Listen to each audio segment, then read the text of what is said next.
Descubra os segredos por trás dos fenômenos paranormais. Este é o Defining Ghosts. Olá, como estão você? Como estão você que está online aqui com a gente? Você e todos você. Buenas noites. Boa noite, queridos. Como estão? Tudo bem? Bem. Passaram bem a semana? Pulemos essa pergunta. Não, de fato. Né? Vamos pular essa pergunta. Not yet. Eu passei bem, estou bem, feliz, com muito calor, mas estou bem. Eu trabalhei, não estou bem. Eu prefiro não responder. Deve ser a chefe dela assistindo aqui, então. Chama o Matthew Hopkins para ver o que dá aqui. É, boa. Vamos lá, chamar o Matthew. Vamos evocá-lo. Evocar ou invocar? Evocar. Nesse caso. E quando você não vai com a cara de alguém, você fica invocado com ele ou evocado? Aí eu pergunto pros doutores. Eu fico com uma puta raiva. Eu fico fula da vida. Eu fico nem invocada nem evocada. Eu fico fula da vida. Eu fico enfesado. Dá na cara da pessoa. Você está me invocando? Ou você está me evocando? Chega puto da vida. Você tá invocando comigo? Ou está evocando? Boa pergunta. Você evoca, quando você quer brigar com alguém, você tá evocando a pessoa a vir brigar com você? Ou invocando. Com a pessoa. Ou os dois. Eu estou invocando com a pessoa e evocando ela para vem em mim. Né? Perguntas profundas como essa serão respondidas no decorrer dos episódios do canal. Como diria um conhecido meu, no decorrer da sequência. Verdade. O mesmo alemão, que escreveu alemão no deve e-mail, ficar massa. Isso. Do mesmo autor de, ao escrever um e-mail, dizer que algo era pouco importante, ele escreveu: isso é in risoles. Juro. Nossa. Porra. E aí eu pergunto a vocês, meus queridos, e a nossa audiência, né? Já que estamos falando em invocar e evocar, e olha quem está conosco, o Sr. Seraf, chega já na nossa live, seja muito bem-vindo. Tudo bom, meu querido? Estar bem é dar o cabimento para depois ficar mal, e ficar mal é dar cabimento para depois estar bem. É por isso que eu não estou nenhuma. Boa noite. O filósofo Seraf Sans é uma fonte. E aí eu lhe faço uma pergunta, meu amigo Alexandre. Mas o Seraf é fonte de conhecimento. Fonte, tipo o Taf Maé, lembra do Taf Maé? Lembro. De vitaminas. Eu preferia Yakult. Toda a vida. Eu não sei como é que vendem Taf Maé ainda nos dias de hoje. Porque aquilo eu nem sabia ruim. Que vendia.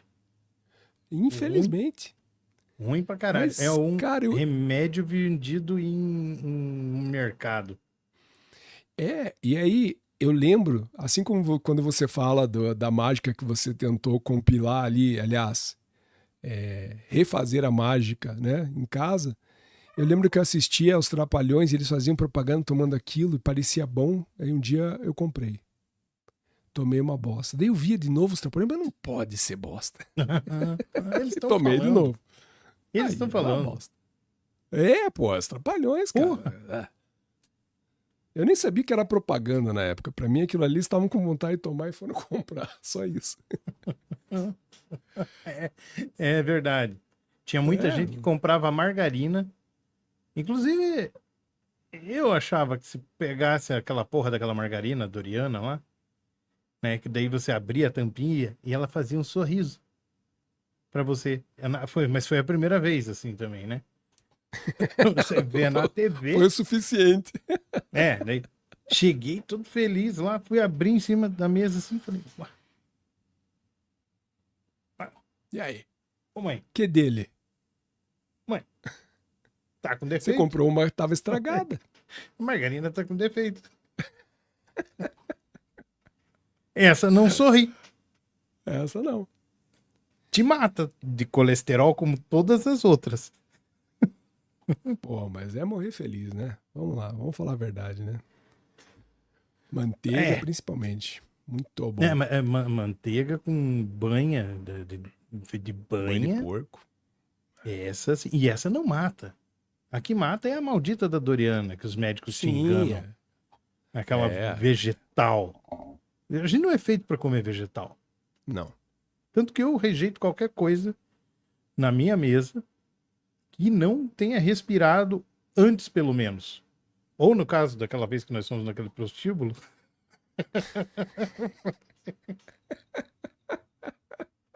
Poderia estar viva também. Acho que tá.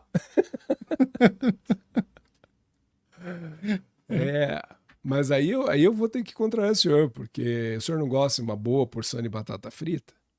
Ou Vegetal. é vegetal. O óleo que fritou, normalmente, É vegetal. é vegetal. Então vamos dar a oportunidade do vegetal se redimir conosco, né? Vamos fazer esse bem para nós. Essa exceção eu abro. E aí eu pergunto para vocês, pergunto para o Seraf, meu querido, e pergunto para o Alexandre, porque eu acho que a Roberta não pagou a conta da internet dela e derrubaram ela. Daqui a pouco ela retornando, ou será que o tema assustou a Roberta? Talvez. Será que ela correu do malhos malificaram como o diabo corre da cruz? Será que ela montou na sua vassourinha e Mágica. saiu pela janela? Será? Só os muito anciões vão entender o que é uma vassoura mágica. O senhor lembra da vassoura mágica, senhor Alexandre? Você está se referindo Que- à história real da vassoura mágica? Ao dispositivo vassoura que tinha um rolinho que você ficava fazendo assim, as nossas mães faziam assim no Puta chão. merda, O nome eu era não me lembro. vassourinha ou vassoura mágica. Tem gente que tem aqui em cima até hoje. Eu escuto a pessoa ainda passando tem. e reconheço imediatamente. É, Aquele reco do... Putz, aquilo era... Ó, um clássico, né? Um clássico. porra, tinha esquecido completamente da existência. Não. Ó, o Seraf, o que ele escreve aqui? Tem energia que só de tocar no assunto já abala as estruturas. É verdade. A Roberta vazou. Quando ela viu que a gente ia tocar no assunto que podia condenar ela, e aí o melhor ou o pior de tudo, né? Ela poderia ser condenada de qualquer forma. Inclusive se fosse bosta, porque bosta boia. E segundo esse livro que nós trataremos hoje, até se você boiasse, você poderia morrer. Você poderia ser considerado uma bruxa, né? E se você não fosse, se você não boiasse, Se afundasse, você estava morto. Logo, não era uma bruxa. e um morto salvo pela santidade, porque mesmo morto não era uma bruxa, logo poderia alcançar os reinos do céu, né? Aliás, quando formos adentrar, vamos pegar esse ponto, porque tem a própria bosta que você falou. Inclusive, né? É porque o fundamento qual seria, né? O que os antigos olhavam que a água era tão sagrada? Né? Que a água era tão... E eles faziam toda essa associação. É o E batismo, quem morava, né? né? Quem morava, tipo, em um alagadão, será que achava que era tão legal a água assim? Tipo, ó, eu ia achar massa um deserto. E todas aquelas famílias que perderam suas casas quando, após o mar abrir, ele não só retornou, mas voltou com uma força tal que virou um tsunami. E isso a Globo não mostra. Isso não mostra. Nem comenta.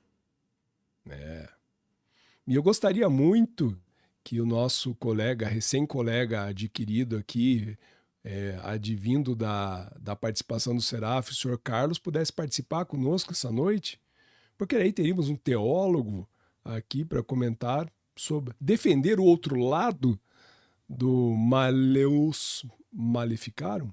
Ia ser interessante. Se ele aparecer aqui, eu mandei mensagem para ele. Se ele aparecer aqui, vai ser muito bem-vinda a sua colaboração. Mas vamos lá. Enquanto Roberta foge da cruz, vamos lá. Hoje, o nosso tema é o livro conhecido em português como O Martelo das Feiticeiras. No genitivo. No genitivo? É, no genitivo. Eu me enganei, que eu falei que era no dativo. Maleficarum. Indica que é no dativo. O que, é no genitivo. O que fica meio estranho. Porque o martelo era da bruxa. Então, Não é era isso. um martelo que batia na bruxa. Isso. Era um martelo que era da bruxa. De posse dela, né? Curioso isso, né? Pois é. Estranho. Era essa a leitura que eu tinha feito desde o início, até. Por isso que eu tentei achar um outro tipo de significado e fui na etimologia da palavra, tentar buscar para ver se... Ok, como você falou antes da gente começar a live, a maléfica, o mal, né? Simbolizado ali pelo malefe. Só que essa terminação sempre me associa ao grupo de algo, apesar de saber tecnicamente pelo Alexandre que não é, sempre eu associei no latim essa terminação em como se fosse como se fosse um compêndium, entendeu? Apesar de saber que não é a terminação, não significa o fim da palavra, e sim a conexão que ela faz com a primeira. E os cara bicho tudo latindo. Latindo. Au, au.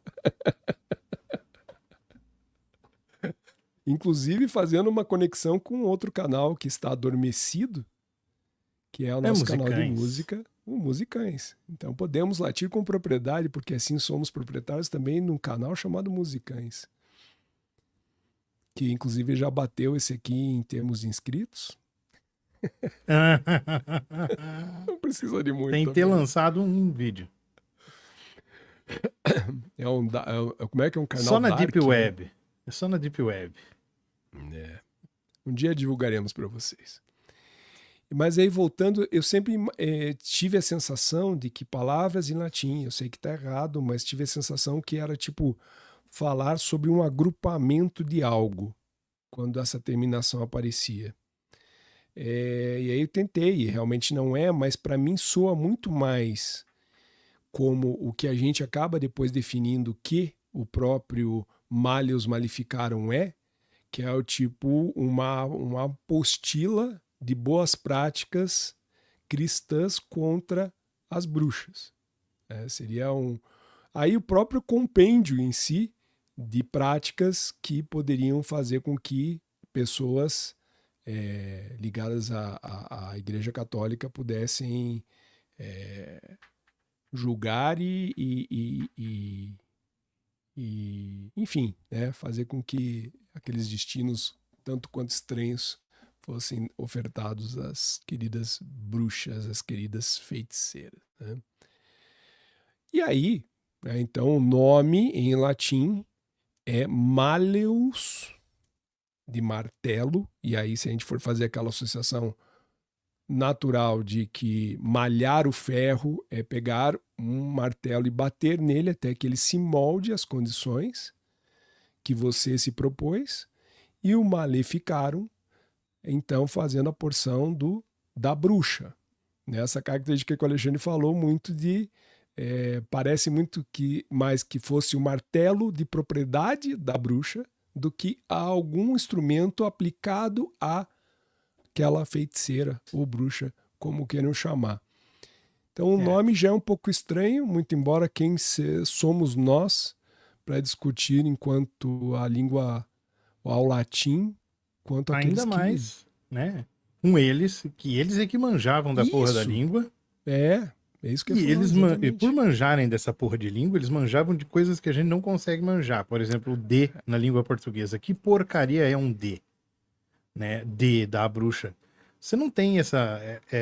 toda vez que você ouve essa merda, eu sempre ficava muito confuso. Né? E só consegui compreender depois de entender grego. Né? Começar a estudar o grego. Né? O grego antigo, ele me conseguiu colocar nessa posição de tentar buscar o que é dativo e quando é genitivo. Porque a língua portuguesa perde isso. Né? E assim, eles não... se eles colocaram dessa forma, era para dizer efetivamente que o martelo pertencia à bruxa, era dela. Aí dá para fazer uma outra leitura agora com você falando, né? Será que não seria uma forma de dizer assim, não, nós não praticamos nenhum ato maléfico com a bruxa, é ela mesmo que busca esse caminho para ela. Então, aquilo que a castiga é o que ela mesma proporciona a si mesma. Poderia ser uma forma de avaliar. Por isso, o martelo é dela mesma. Eu não faço nada. Eu só prescrevo a palavra do nosso Senhor.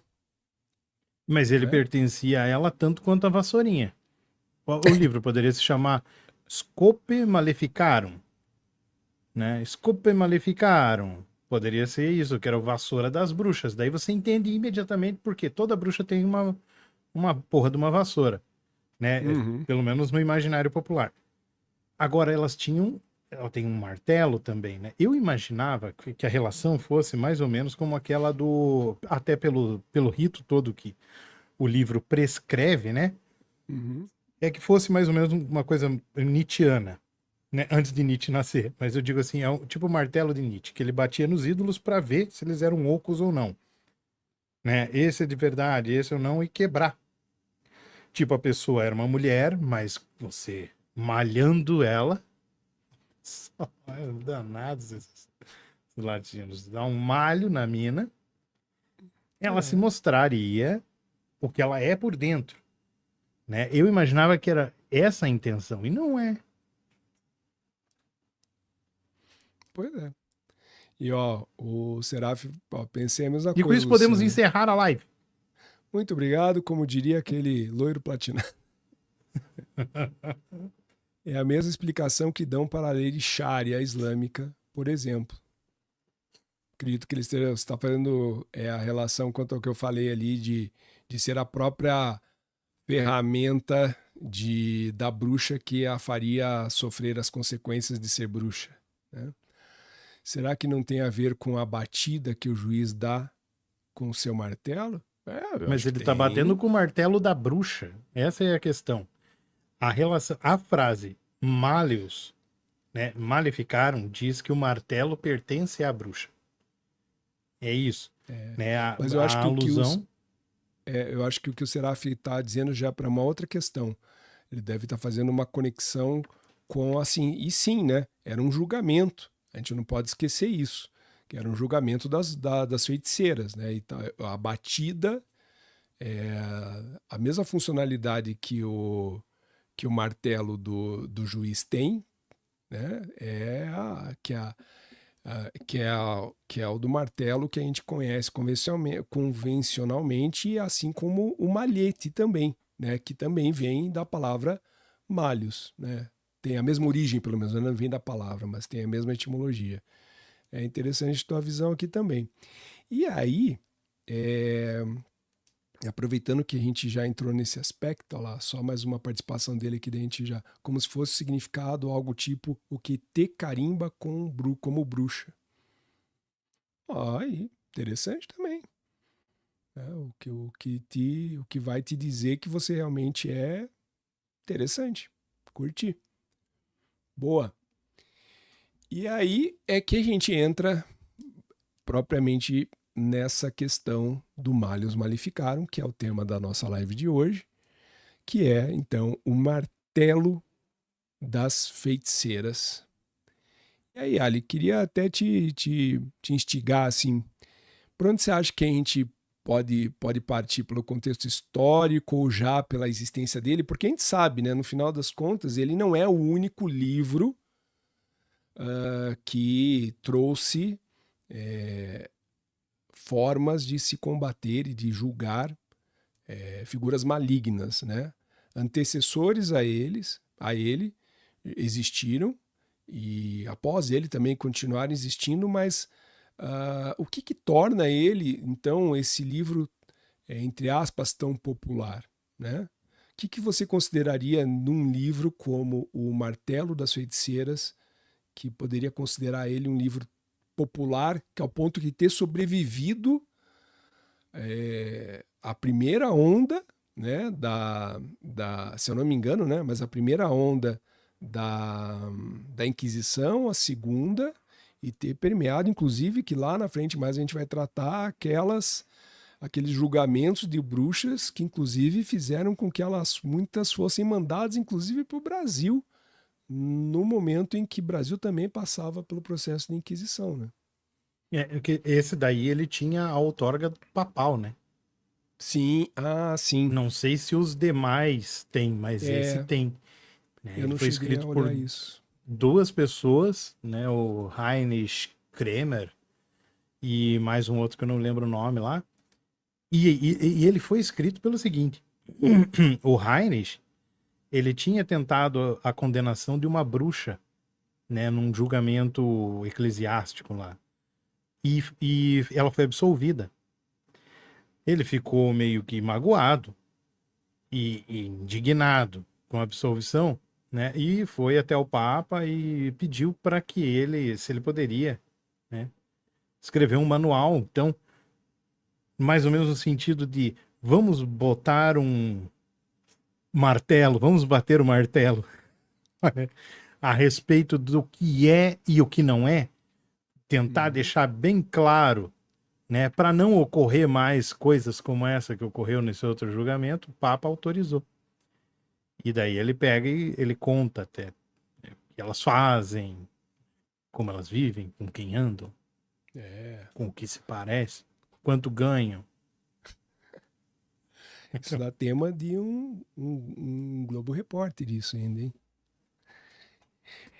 E bem, nesse aspecto também, né, o que eu pude analisar é que o que também poderia ter tornado esse livro um livro tão popular é justamente da forma como ele descreve com uma grande um detalhamento perverso e, de certa forma, não para aqueles tempos, mas por uma visão de hoje, com bastante crueldade. Todas as práticas que ali estavam listadas para se defender de bruxas, né? De feiticeiras, né? E aí, naquele caso, e é o que eu estava falando até para o Alexandre antes da live, né? É claro, se a gente não olhar com a devida atenção que a história pede para um período, a gente vai falar de misoginia e coisas tais. Mas, sem dúvida, era o zeitgeist da época, de uma grande época ainda, grande no sentido de extensa, né?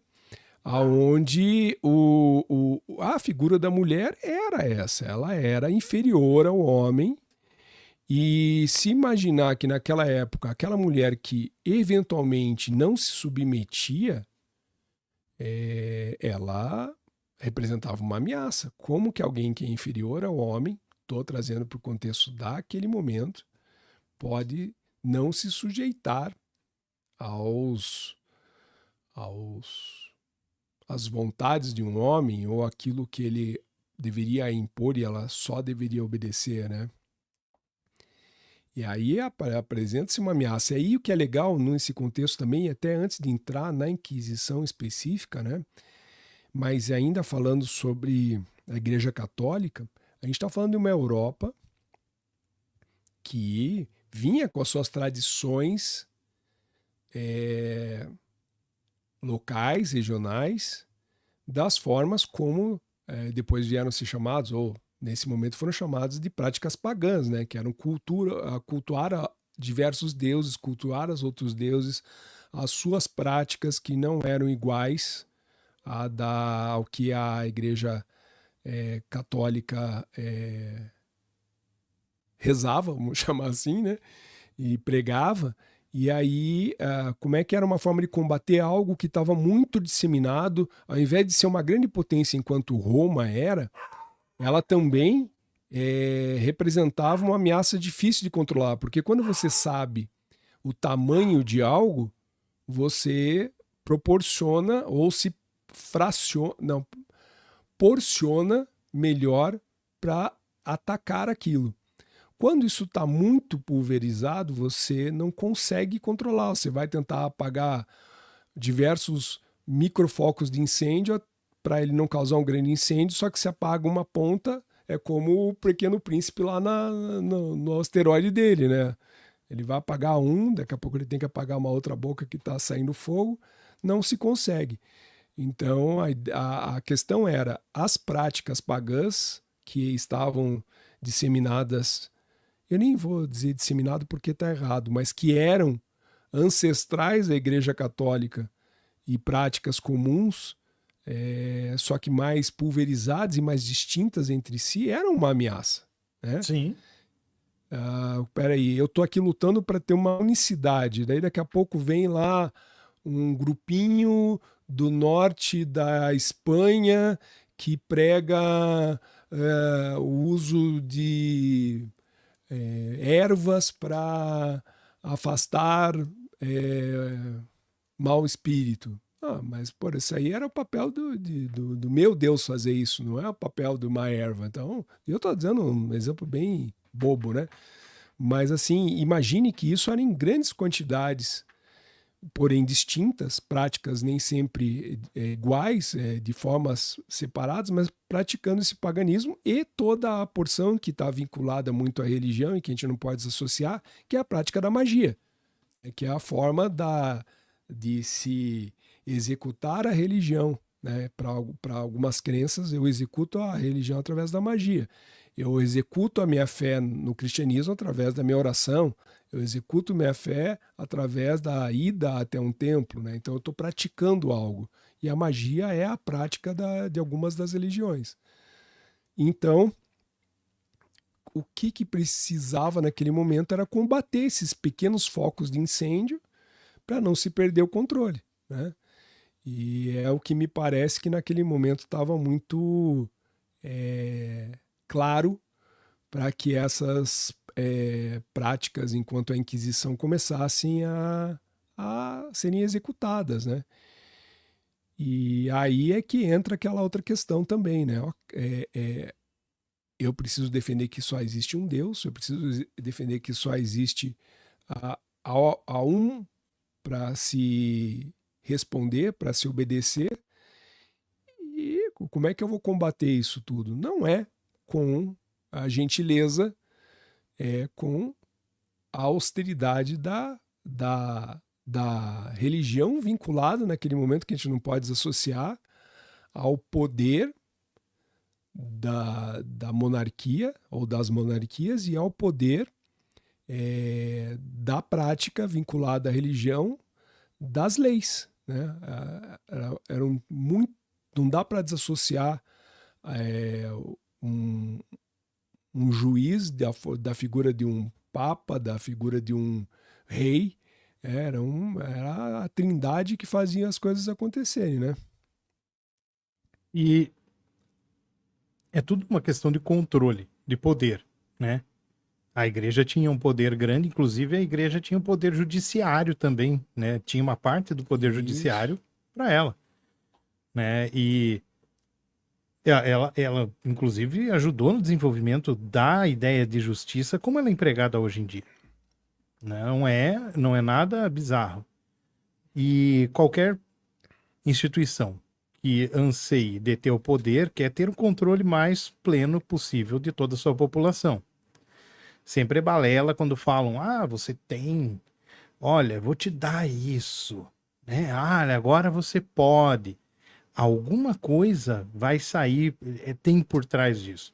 Ou é porque viram que não dava para controlar mesmo, de fato, ou não, né? E como a justiça de hoje em dia também se arroga para si fazer qualquer tipo de justiça que exista na Terra, né? Você não pode fazer coisas fora da lei, mesmo que seja a própria justiça. Você não tem o poder de julgar alguém que cometeu homicídio, porque você vai estar cometendo um crime também, né? Então é a mesma lógica em tempos diferentes. Não somos absolutamente diferentes daquelas pessoas que estavam lá naquela época, e qualquer um de nós que nos encontrássemos naquele período acharíamos aquilo tão natural hoje quanto qualquer desmando que você veja hoje aí do STF. Mas é que é assim que funciona. É assim, é desse jeito. Tanto que eu digo, as pessoas abriram mão do quê? Daí, as pessoas não, o poder, de certa forma, para poder se manter como Estado, né? Ele abre mão de algumas coisas. Ele, não, liberdade religiosa, beleza, vamos acabar com isso, porque até não tinha como fazer, né? Você não pode ser a pessoa que a pessoa vá, que a população vá recorrer para algum tipo de ritual, que seja, porque os rituais são meus, né? Você não pode abençoar alguém, você não pode curar, porque isso é de Deus, isso é milagre. Milagre é por intermédio da igreja, né? É tudo no mesmo anseio da justiça que nós temos hoje, né? E que se configura na maior religião do mundo e que ninguém sabe que existe. E essa é a maior sacada de todas, que é o Estado, né? Quando a pessoa fala, não, eu não tenho religião. Tá bom então, você não acredita no Estado, né? O cara... Eu já cheguei dentro do próprio tribunal ali de justiça mesmo. Mas é claro que o Estado existe. Existe. Uhum. Onde é que tá? Tá nas instituições. Não, você está falando que existe como? Existe porque a gente concorda que ele exista. A partir do momento que todo mundo falar assim, não, essa porra não existe, ele não vai bater na nossa porta, sozinho. É que tem um idiota controlando tudo isso e um bando de outros idiotas que acham que aquilo ali tá certo. É a mesma situação. Executam. É a exata mesma situação que se encontrava aquelas pessoas naquela época. Não somos melhores, como a maioria das pessoas querem fazer. Código de leis. Existe... tem a Bíblia também, meu amigo. É um código de leis. Tudo que acontecia naquela época era visto tão naturalmente por todos quanto qualquer desmando é visto hoje em dia por parte de instituições que julguem alguma coisa, né? Você pode achar ruim, né? Eles tentarem te impor alguma coisa. E com o tempo, a tendência é que vejam, não vai adiantar a gente manter essa porra. Por quê? Porque não é natural, né? Como a ideologia woke, por exemplo, né? Todo identitarismo em si.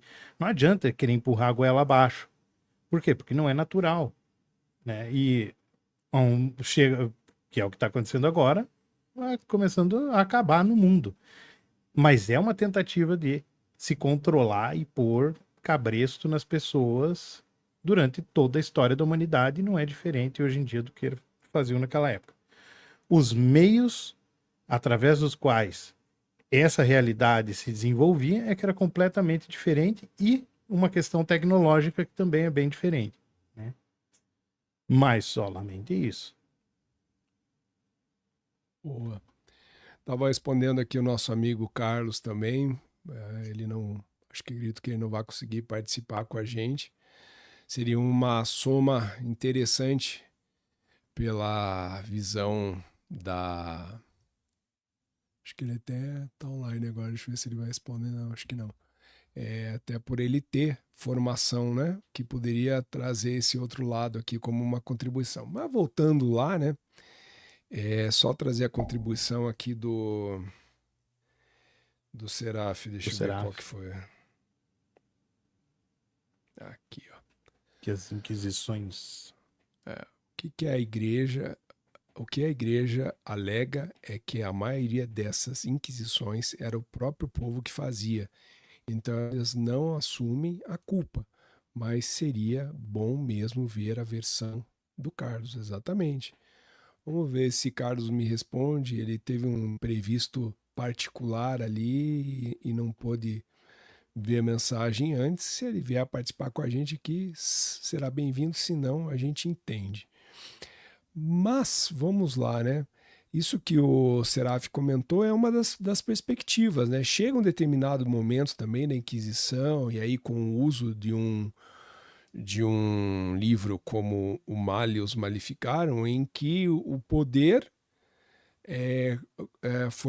começou a ser compreendido por pessoas comuns que elas poderiam, se não aplicar, mas pelo menos apontar com base naquilo que dizia um livro como o Martelo das Bruxas ou das Feiticeiras, a dizer o que deveria ser feito com alguém. Então, há histórias ditas que apontam que, por exemplo, eu tinha uma rixa com meu vizinho.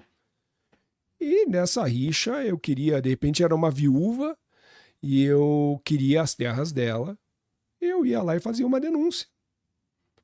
E dizia que ela era uma praticante de bruxaria, porque, sei lá, eventualmente tinha um gato preto.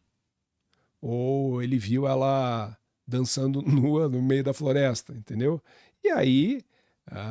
Aí acho que era bruxa mesmo. Aí se ela tomou umas a mais ali, tava vendo um Doors...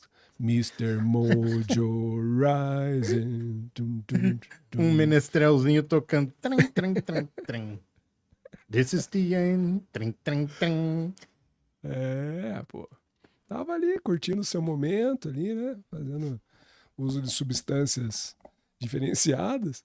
Mas enfim, tirando a brincadeira, ele foi usado ele foi usado erroneamente todo o tempo, mas quando parteava, veja, não é muito diferente do que hoje em dia acaba acontecendo com outras características, né?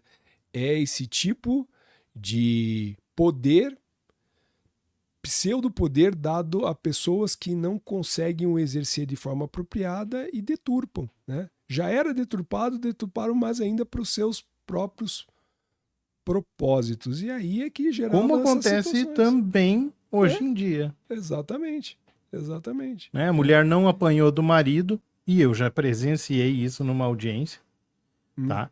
Mas foi na delegacia da parte porque ele falou não para um pedido dela. E chega na audiência e ela confirma isso, porque o marido fala: doutor, o que acontece é que eu não posso mais falar não. Se eu falar não, dizer para ela que não pode alguma coisa, ela fala: olha, eu vou na delegacia. O promotor olha para a mulher, né, sentada do outro lado da mesa, estavam de mãos dadas no corredor até então. Entra na audiência, eu falo: podem sentar em qualquer lugar que vocês queiram, porque eles estavam juntos. Né? Ele senta numa cadeira, puxa a outra para ela, ela vai sentar do outro lado. Cotovelinho assim na mesa. Daí tá ele falando tudo isso na cara dela, falando: não posso mais falar não, doutor, é isso que aconteceu. E dela vai lá na delegacia, tá parte de mim. O promotor pergunta: é verdade isso, fulana? Pra ele aprender, né?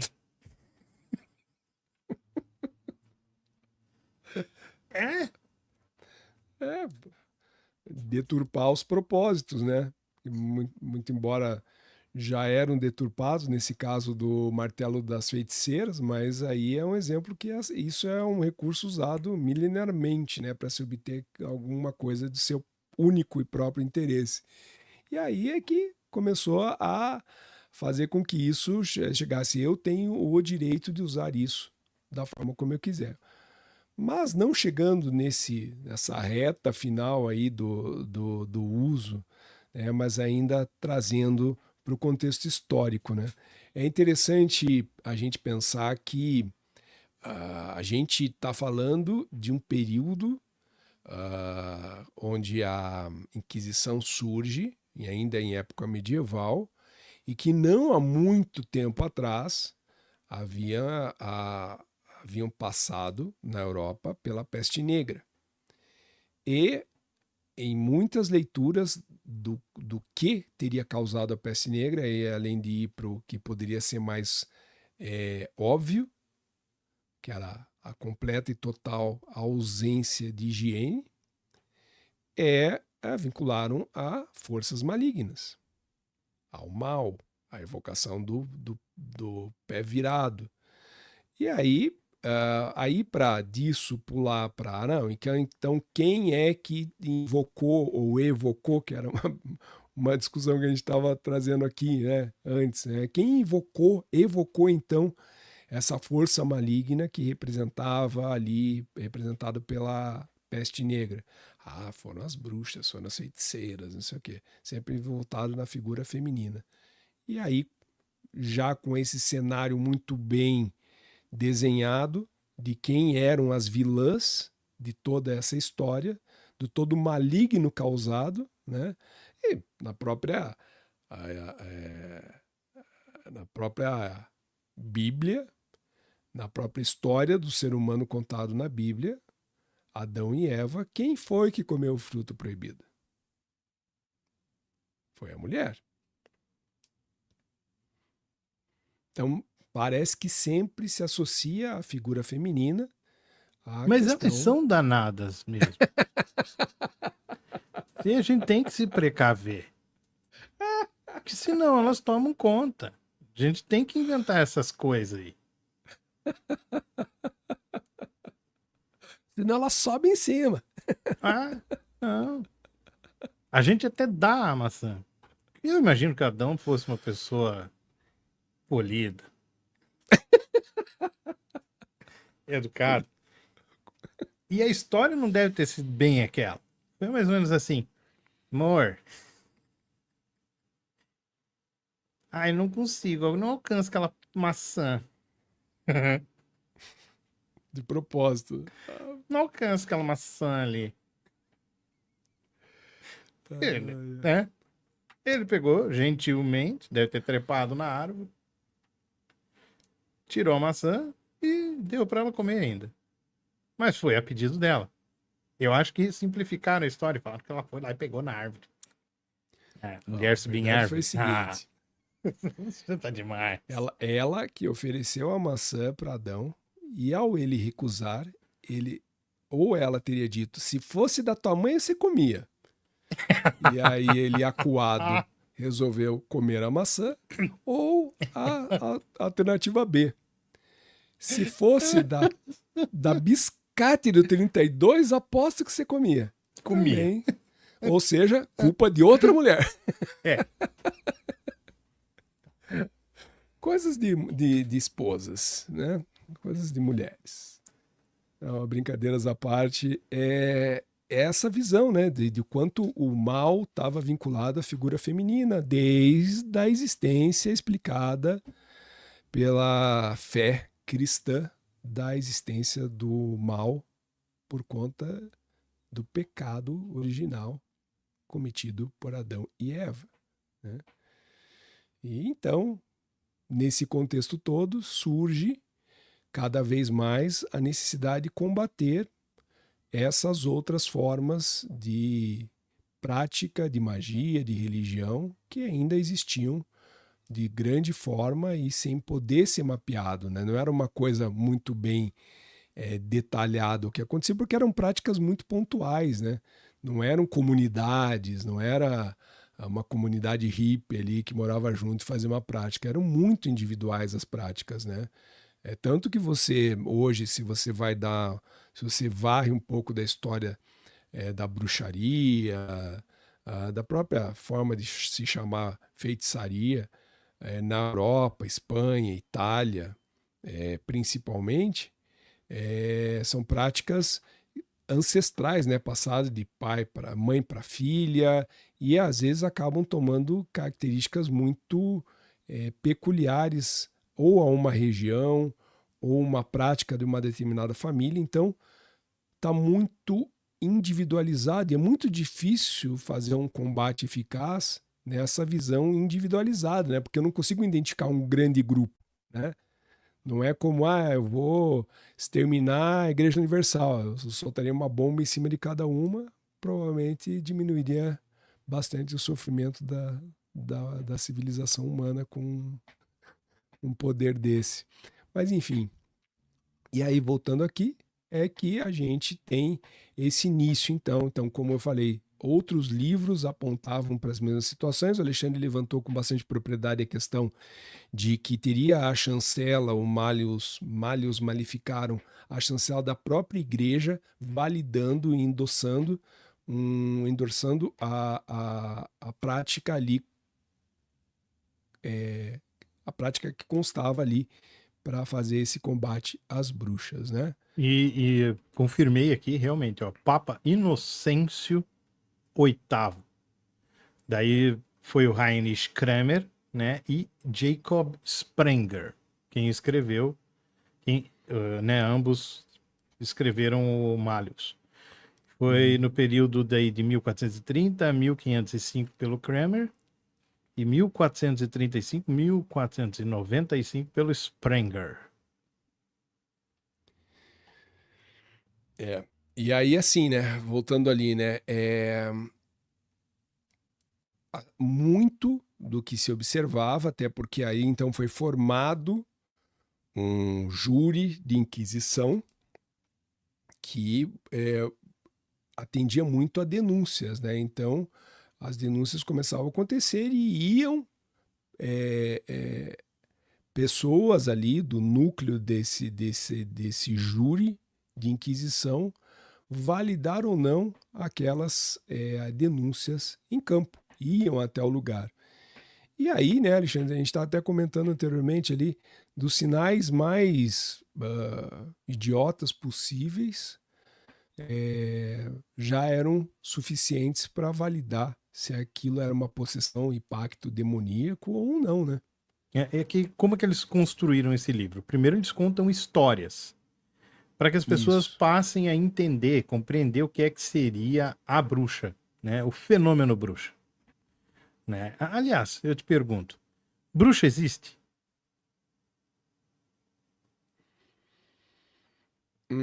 Existe.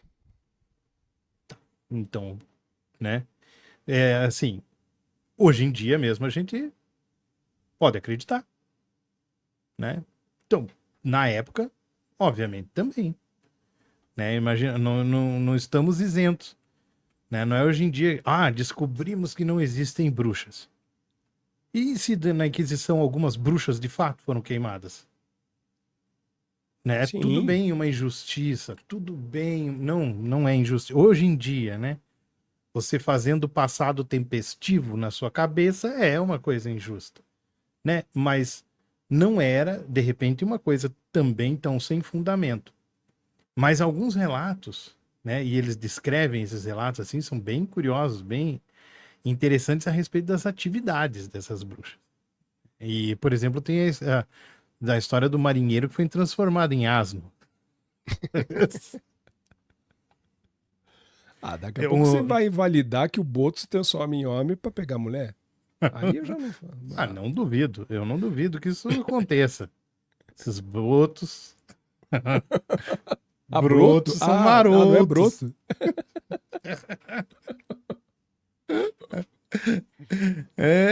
Esses bichinhos aí, esses bichinhos são foda. Daí assim, rosa ainda. Eu já vou ficar rosa aqui daqui a pouco. Né, isso aí diz, juram de pé junto. Vamos dizer assim, os escritores do Malleus, né, que na ilha de Chipre, né, no porto, né, os marinheiros estavam aguardando para embarcar. E antes disso eles tinham que, né, juntar mantimentos e tudo mais. E um jovem marinheiro que não era daquela ilha, percorreu a cidade e achou uma casa, né? E a casa tinha um galinheiro e ele chamou alguém na porta. Veio uma mulher. E ele pediu se ela não teria alguns ovos para vender para ele. Ela olhou para ele e achou ele bonitão, achou forte, guapo, né? Perguntou para ele de onde ele era, ele falou que era de um lugar distante. Ela falou: se sumir, ninguém vai dar falta. Falou pro moço: aguarde aqui dentro, por favor. Ele entrou, ela trancou a porta e ela saiu em busca dos ovos. Ele estava preocupado com o tempo em que o barco pinasse sem ele, deixando ele lá. Então ele começou a chamar por ela, né? E ela volta com um cesto de ovos para ele. Entrega os ovos, ele volta afoito para o navio, né? Esperando para embarcar, viu que nenhum outro marinheiro ainda estava lá. Ele pensou: pá, eu não vou deixar esses ovos para neguinho comer sozinho aí. Eu vou comer uns aqui. Pô, fui eu que achei. E comeu um dos ovos. Logo depois que ele comeu, ele não conseguia mais falar. Isso foi a impressão que ele teve. Ele já não conseguia mais falar. E vinham os pensamentos na mente dele, segundo juram de pé junto Kramer e o outro cara ali, que escreveram o Malleus, e nada saía da sua boca. Ele começou a ficar desesperado, vendo os marinheiros chegando e ignorando ele. Ele tentou subir no navio, mas os marinheiros desceram a borracha nele. Falaram: não entra aqui, seu animal, sai daqui. E chutavam ele, batiam, e ele saía e tentava entrar e eles não deixavam. Foi então que ele percebeu que ele havia virado um asno, enfeitiçado por aquela mulher. Sem rumo, numa cidade desconhecida, sem ter o que fazer da vida, sem poder embarcar, o que ele decide fazer? Ir em busca da única pessoa que saberia que ele é o marinheiro, preso no corpo de um asno. Volta para casa da bruxa. A bruxa, então, o escraviza. E começa a passear com ele pela cidade, carregando a carga de todo o trabalho que ela tinha. Um belo dia, passando na frente de uma igreja, ele viu o padre fazendo o ritual e ele pensou: puxa, como eu queria ir ali, mas não posso, que com certeza, por eu ser uma besta, vão me chutar de lá também. Mas ele parou na escadaria. E ali o burrico sentou-se, ajoelhou-se, na verdade, na escada. E tentou pôr as patinhas com casco acima da cabeça, como fazendo o sinal do Falabella. Estrangeiros viram a cena e ficaram chocados. Ó, um asno louvando o Senhor. Até mesmo os animais sabem que Cristo existe. Pegaram o animal e viram que ele tinha um quê a mais. Na hora, olharam para a mulher e falaram: ela deve ter feito alguma merda. Vamos levá-la para a Inquisição. E depois de alguns dias de tortura, ela confessou que havia transformado o marinheiro em um asno e, em troca da sua absolvição, transformou-o novamente num belo gajo marinheiro, que contou depois essa história para todas as pessoas. Porra. Como pode ser uma mente do ser humano, né? Nem eu salvo essa. Essa não tem. O que aconteceu no final das contas, será? A mulher viu que era um gajo bonito. Ele tinha um compromisso de voltar pro navio, mas ele falou: não, acho que eu vou me pegar aqui, né? Vou ficar aqui comendo ovos. Se dei bem. Ovos com bacon, café de manhã. Ficou lá vivendo. Quando voltaram, depois de meses, os marinheiros lá em busca do filho da mãe que abandonou o barco, encontram ele, bêbado, caído na sarjeta. E ele inventa essa porra dessa história. Não, eu tinha virado um asno.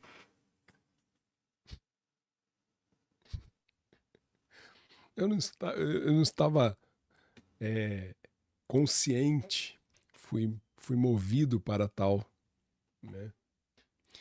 Muito embora isso tenha um aspecto simbólico bastante interessante, né? Não seria incomum uma mulher conseguir transformar um homem num asno. Hoje em dia sabemos, inclusive, que poderia ser uma metáfora. Pois exatamente. Uma parábola, uma boa parábola. parábola, melhor ainda, né? Falando de religião, fazer com que isso transformasse uma parábola. Parábola do asno, do homem asno. Eu não diferencio Cristo muito a figura dos advertiu dois. os seus apóstolos, não casem, contando esta história.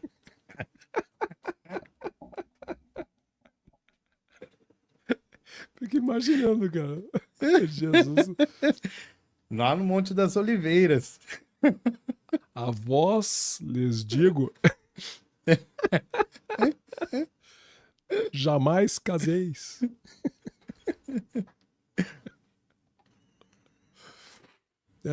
E ali, daí eles usam, tem essa e entre outras histórias que eles escrevem como sendo relatos, né, de jurados de pé junto que são reais. Será que fazer um troço desse já não seria um pecado condenável, né? Mas não era, né? E nesse sentido seria uma grande injustiça, né? Porque os caras mentiram no sacro ofício, né? E isso era uma coisa condenável na época. Mas também não é nada que alguém pegue a Constituição de um país hoje em dia e rasgue ela dizendo que está cumprindo, né? Também não é nada diferente. Mas e também, né? Eles definem o que seria a bruxa, né? Que seria uma pessoa, mulher do sexo feminino, poderia ser um homem também, mas na grande maioria era mulher, e fazia um pacto com um Odimo, né? Morgan. Fazia um pacto com o Janho e ia jogar feitiços e malefícios nas pessoas. Poderia controlar o tempo, inclusive. Tipo a mulher do tempo. Se for ver, né? Vamos lá. Aí, se houve um movimento, houve um movimento, então, para se unificar tudo aquilo que deveria ser a crença em um único Deus, com essa visão da soma dos livros, dos evangelhos e tudo mais, né? O concílio regulamentando a fé, entendendo que se eu colocar na figura de um único, eu tenho mais possibilidades de controle, porque daí eu não divido opiniões, né? O meu Deus é maior que o teu, né? Não. Eu também consigo manter o maior controle. Que medo seria esse, se não a necessidade de se manter a fé através do medo? Porque se esse Deus é maior, que perigo aí então representava essas formas de crença menores, no sentido não de importância, mas em volume de pessoas, né? Que senão a própria infestação do medo, que a Inquisição deveria promover muito mais, talvez, do que aquilo que ela deveria combater, era o medo que ela deveria promover. Por quê? Se eu espalho a cultura do medo, eu também consigo espalhar para dizer para os outros, olha, se você crer em um Deus, o meu Deus, esse Deus vai combater todos esses males. Se você está sendo afligido pelo mal ao qual você nos reporta, é porque você é um homem de pouca fé e, como tal, precisa reforçá-la, mas estamos aqui para defendê-lo também. Mas só com a nossa presença essa defesa vai existir. não abra mão de nós. Então, ao mesmo tempo, me parece que eu preciso de ferramentas que imponham o medo, seja o medo do outro ou o medo de ser igual ao outro, né? Então eu não posso ser confundido com alguém que pratica a tal feitiçaria, alguém que tenha pacto com o diabo, e eu também preciso combater esse mal, porque a esse Deus que me disseram eu devo obediência e logo então eu devo refutar tudo aquilo que não é ele ou não é dele. E eu estou falando esse ele e dele com E e D maiúsculos, né? Então tem essa questão, né? O pavor, né? Toda a falta de noção das coisas que essa época da nossa civilização pautavam, né? Se a gente está vinculando muitas vezes, apesar de ser de uma certa forma hoje equivocado dizer que era a época das trevas, né? Mas se não então enquanto época, mas sim enquanto mentalidade do ser humano, né? Se não como um retrato fiel do que a civilização era e representava naquele momento, mas sim o que é depois, e até tem a ver com um pouco do declínio desse processo da Inquisição, que vem aí toda a prática vinculada ao iluminismo, né? Quando ele nasce e tenta, de outra forma, levar o ser humano o conhecimento, né? Trazer a luz, né? Levar a luz num momento de escuridão na mente do ser humano, né? Tentar extrair a figura da religião como meio único de salvação e trazer para dentro da figura do ser humano a sua própria forma de se libertar dessa ignorância, né? Então tem esse movimento ali que depois veio logo em seguida, contrariamente a tudo que simbolizou, e eu acho que tem um marco muito grande o que a Inquisição representou, né? Ela simbolizou, ela significou, ela sigilizou tudo aquilo que a religião de pior conseguiu, se é que conseguiu uma coisa contrária a isso, daquele período, né? Teve um esvaziamento do intelecto do ser humano para que fosse preenchido com doutrinas, e falando em doutrina no sentido do aspecto de doutrinar mesmo, é algo que eu vou fazer o outro obedecer, e nada melhor para fazer qualquer um obedecer se eu praticar aquilo através do medo, né? Se você não fizer isso, e mães acabam muito com a vida de alguns de seus filhos, quando não faça isso porque aquilo, não passe embaixo da escada, apesar de ter toda uma conexão correta, lógica, não passe embaixo da escada que vai te dar azar. Claro, se a tinta, porra da lata de tinta cair na tua cabeça, você se ferrou. Então, é um retrato muito fiel do que aquele momento das civilizações acabou representando, culminando ali, talvez no seu ápice daquele momento, daquele período, com o que a Inquisição veio mostrando em seus pelo menos 2 a 3 momentos mais impactantes, né? Que ali período medieval, quando ela passa pela Inquisição espanhola, Inquisição italiana, portuguesa, que aí descambou, né? Caiu em Portugal, para ir para decadência total foi um pulo, né? Daí para decadência de deixar da punição mais austera contra essas feiticeiras, mandá-las para o Brasil, aí foi a gota d'água, né? Aí foi dizer, a gente não tem mais controle mesmo, fujam para as colinas porque a gente perdeu o domínio dessa porra, né? E por um grande período, né, essas coisas se mantêm até o fracasso daquele tipo de instituição, né?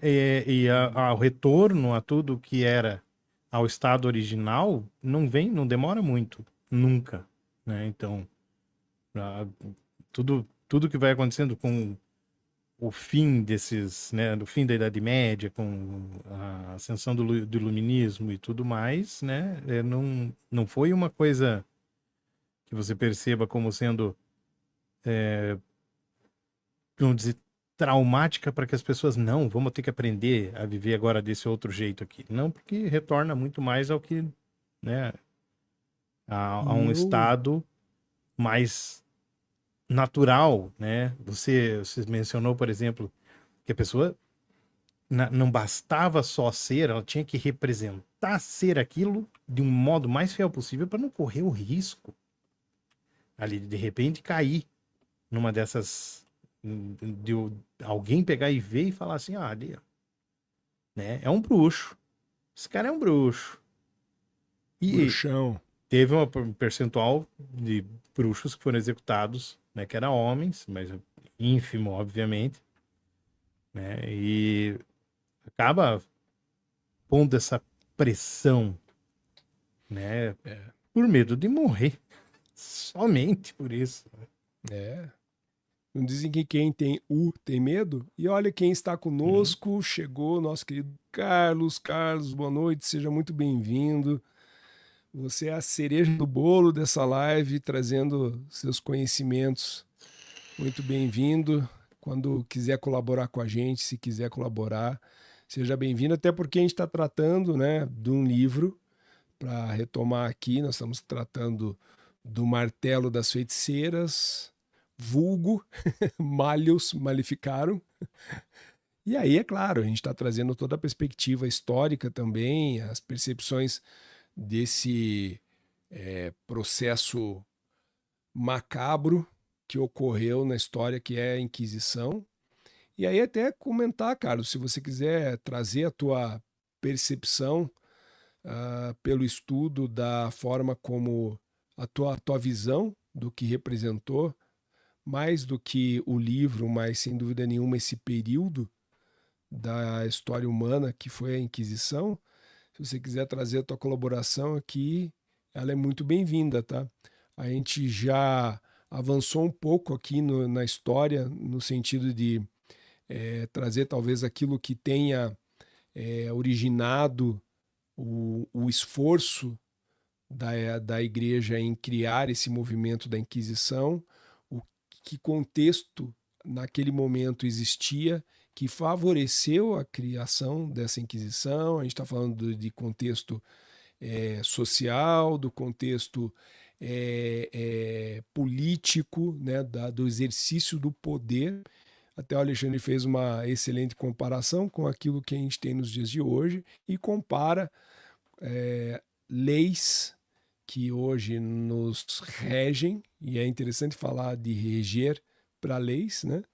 É interessante isso, e ao mesmo tempo o quanto isso representou no passado, né? Da mesma forma como a visão da religião nos passa a crença em algo, o fato necessário de se crer, a gente também, o Alexandre comentou com muita sabedoria da questão da necessidade de se crer em leis, porque elas não são palpáveis, elas não são tangíveis, e elas passam para que sejam executadas através da crença, e se não é a crença, um processo de exercício da própria fé, né? Eu creio e ela passa a existir. Se eu vou seguir e a gente ainda brincou, né? Falou assim, bom, mas as leis estão em códigos. Sim.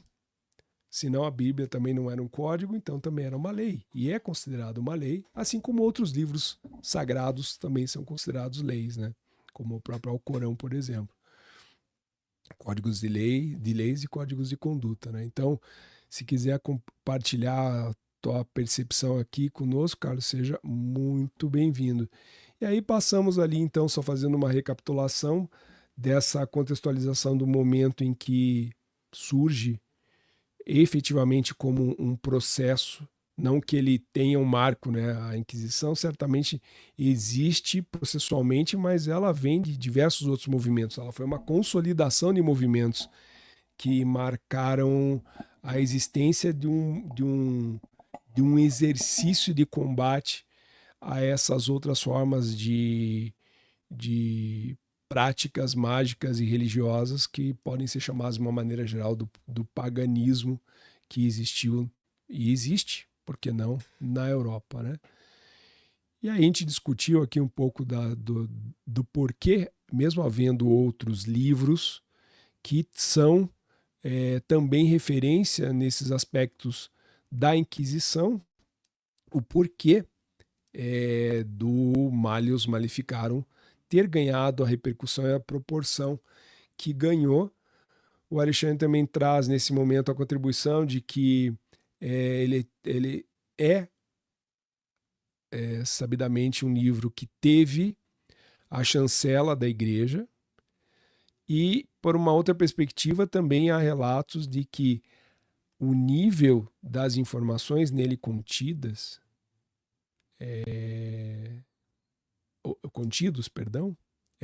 era algo estarrecedor, né? Era assim de fomentar o medo daquele momento, né? Talvez tenha sido, então, pelo que há de registro, um dos livros que mais conseguiu condensar as formas como deveriam ser praticadas as leis, a santa lei sobre aqueles que de alguma forma manifestavam a sua posição contrária a Deus, fazendo seus pactos ou pseudo-pactos com o diabo e tendo as suas práticas demonizadas, né? Porque sim, o fato de ser algo contrário àquilo que você acredita não significa que ela seja algo maligno, né?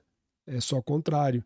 A não ser que você antagonize isso de uma forma tão relativa que qualquer coisa contrária a você é o mal.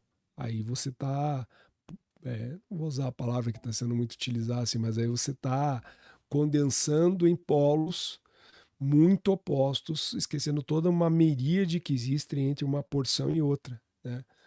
Não existe, assim como no símbolo do yin e yang, existe toda uma porção do mal que faz ser justificado o bem, e da mesma forma justifica-se o bem através da porção do mal que existe, havendo uma possibilidade aí de equilíbrio, né? Será que o Carlos está ainda com a gente aqui? Será que ele está ouvindo muita asneira e desistiu de nós? Mas vamos prosseguir, porque pode ser que depois, se quiser, é só as pessoas voltarem na live. Né? Geralmente a nossa audiência é maior depois da gravação do que durante a gravação mesmo, né? Então a gente ficar voltando o tempo inteiro vai acabar dispersando aqueles que porventura entrem na live gravada e cheguem nesse ponto. Né? Tem outros pontos muito interessantes ali, né? Que são os métodos para fazer essa identificação, né? E como isso fazia parte do julgamento, né? E eles fixavam alguns métodos que são bem conhecidos, né? Que é aquele da flutuação, né? Você jogava a bruxa, se ela flutuasse, era porque a água estava repelindo ela, como a água é algo que purifica, não deixaria ela afundar. Então, se ela boiasse, era uma bruxa. Se afundasse, não. Perdemos, enfim, um cidadão de bem. Perdemos um cidadão de bem. Precisamos do novo Jimmy. Que essa é bem conhecida, né? Mas o que eu não sabia até então era aqueles sinais no corpo que eram procurados, né? Além de você poder fazer torturas com a pessoa que também é bem conhecido, porque a ideia era que as bruxas, o espírito que possuía elas, o pacto com o demo que elas faziam, tornava elas pessoas muito resilientes. Então, você podia submeter ela às maiores sevícias inimagináveis, e ela não ia dizer que ela era bruxa. Até certo ponto. Porque uma hora ela ia ceder. E ali você saberia que ela era bruxa. Né? Então, 4 dias a fio de tortura, como depois nós citaremos ali o caso da Elizabeth Clark, né? Era uma coisa básica. Até a pessoa confessar. Confessou, viu? é bruxa. Não precisamos nem Eu forçar a falei. barra. Suspeitava desde o princípio. Não precisava nem não precisamos nem forçar a barra. 4 dias de tortura já tá abrindo o bocão. E ainda tá denunciando os amigos. Também tinha testemunhos, né? Que eles colhiam dos vizinhos. E daí, nesse caso, a gente também entra na mesma merda de hoje. Se for ver ali, fulaninho de tal entrou numa escola e pá, fuzilou X lá. Sempre tem aquele vizinho que vai aparecer na TV falando assim, ele era estranho. Não, ele não cumprimentava a gente. Eu não sei o que tinha. Eu sentia que aquele menino tinha alguma coisa de errado. Sempre vai ter. E é óbvio que eles encontravam N pessoas que falavam, não, uma vez eu vi ela até, poxa, tava conversando com o bode. Né? Eu vi ela lá trocando uma ideia com o Black Phillip. Black Phillip, boa. E assim vai. E as marcas no corpo, que de repente eles achavam que era tipo um carimbete do demo, né? Como uma terceira mamica, como diriam os Catarinas. E de repente estava perdida até num local onde não deveria ter uma mamica. Na virilha? Não, mas isso é problema de excesso de plástica, né? É. Nas costas, por exemplo. E aquela marca, não era só você achar ela. Você tinha que furar ela. E se você furasse e a pessoa não sentisse dor e não saísse sangue, era bruxa. E eu não sabia, e aí que vem o que eu não sabia, é que naquela época, isso não é comprovado, a não ser através de um livro que foi escrito por um dos inquisitores que achava muito desleal todo o processo, o julgamento dentro da Inquisição, e resolveu contar os métodos espúrios que essas pessoas usavam, como se todos os outros já não fossem. Mas esse era de um requinte de engenhosidade ridículo. Que era, por exemplo, agulhas retráteis. Eles já tinham agulha retrátil, faca retrátil. Então via a pinta lá. Doeu? Será que já ela havia não casa gritou. de mágica naquela não, época? Sangue. Pois é, será que existia no Miller? Aquela casinha. Ela não sangra! Já intencionalmente, né? E aí o Carlos, nosso querido Carlos, fala, desculpe, mas o chamado método da flutuação não consta no malho. Sim, a gente está trazendo ainda uma visão, a gente tem flutuado aqui, né? Usando a palavra flutuação aqui, flutuado entre o cenário, né? A figura e o fundo, né? O fundo trata da Inquisição e a gente trazendo o método absurdo que era empregado nesse momento, né? A gente não está fazendo referência disso, ter esse registro no Malleus, mas a gente está trazendo assim para aqueles que eventualmente não conheçam assim os absurdos que estavam não no livro, mas intrínsecos àquele cenário, aquele momento em que gigante momento em que a Inquisição ocorreu, né? E é claro que a gente não vai perder o nosso bom humor em tirar sarro disso, né? Por isso que a gente citou aqui a faquinha que recolhe de uma loja de mágica e tudo mais, né? Ó, aqui, ó, vamos lá. Ó, era usado em tribunais civis em certas regiões da Europa. Então, eu acho que entendi agora que ele está querendo dizer assim que não era uma prática exclusiva, né? Aí é uma excelente informação que você está passando. Se não era uma prática só vinculada a... Bom, aí eu vou pedir para... Porque aí eu não fiquei... Aí eu não me aprofundei no sentido, se você diz uma prática ainda vinculada, não desvinculando a igreja dos tribunais, e aí sim a prática do método da flutuação independente da Inquisição era para fazer esse tipo de julgamento. Eu acho que foi isso que, assim, na Inquisição era utilizado, que é o que a gente sabe. Uhum. Né? Tanto que o Matthew Hopkins utilizava esse método para identificar algumas das bruxas que ele acabou matando, né? Assim, é um inquisitorial. Eu acho que no manual que o Matthew Hopkins escreveu, eu acho que tinha essa prática também constando.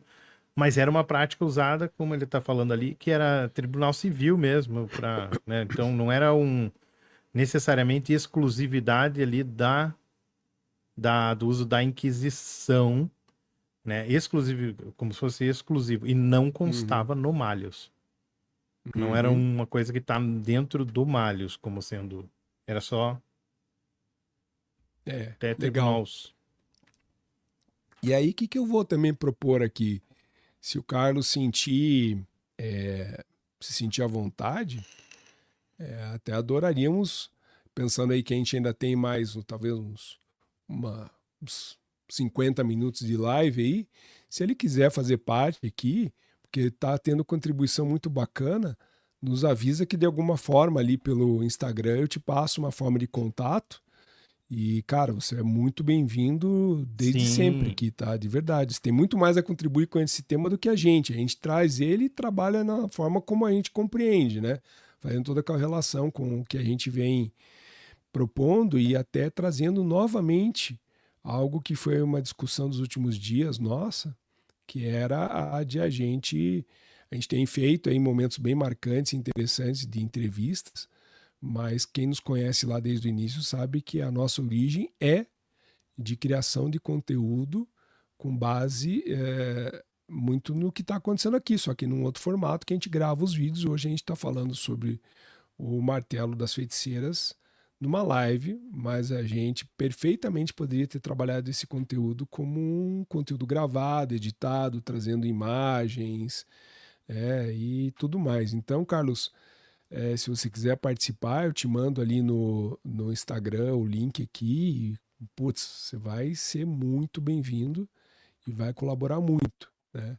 Você vai trazer à luz as trevas que esses dois sujeitos aqui estão fazendo com a história da humanidade.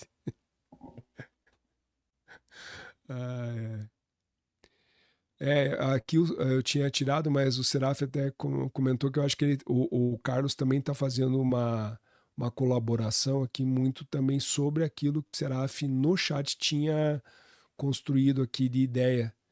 Então também, e é bastante positivo. Mas embora o tema, que a confusão foi essa, que embora o tema fosse o Malleus, né, eu entrei na parte do julgamento, como era feito, e isso era feito. Isso é um fato. Independente do livro. Né? Não, isso é fato que era utilizado, e a Inquisição utilizava. Pelo menos o Matthew Hopkins, ele se intitulava o General Caçador de Bruxas, né? Vamos dizer assim, talvez não tivesse a chancela, por exemplo, lá da igreja, porque na época, né, ele pegou e se intitulou, quando ele escreveu o livro e tal. O manual dele também, né? Mas é mais ou menos nesse sentido, assim, de usar no julgamento, porque a gente queria entrar no Matthew Hopkins. Exato. E você tem mais detalhes sobre essa figura pitoresca da nossa história? O Matthew Hopkins, na minha opinião, o cara pode ser considerado um serial killer, né? Que há uma estimativa de que ele eliminou, vamos dizer assim, né, 300 bruxas em cerca de 14 meses.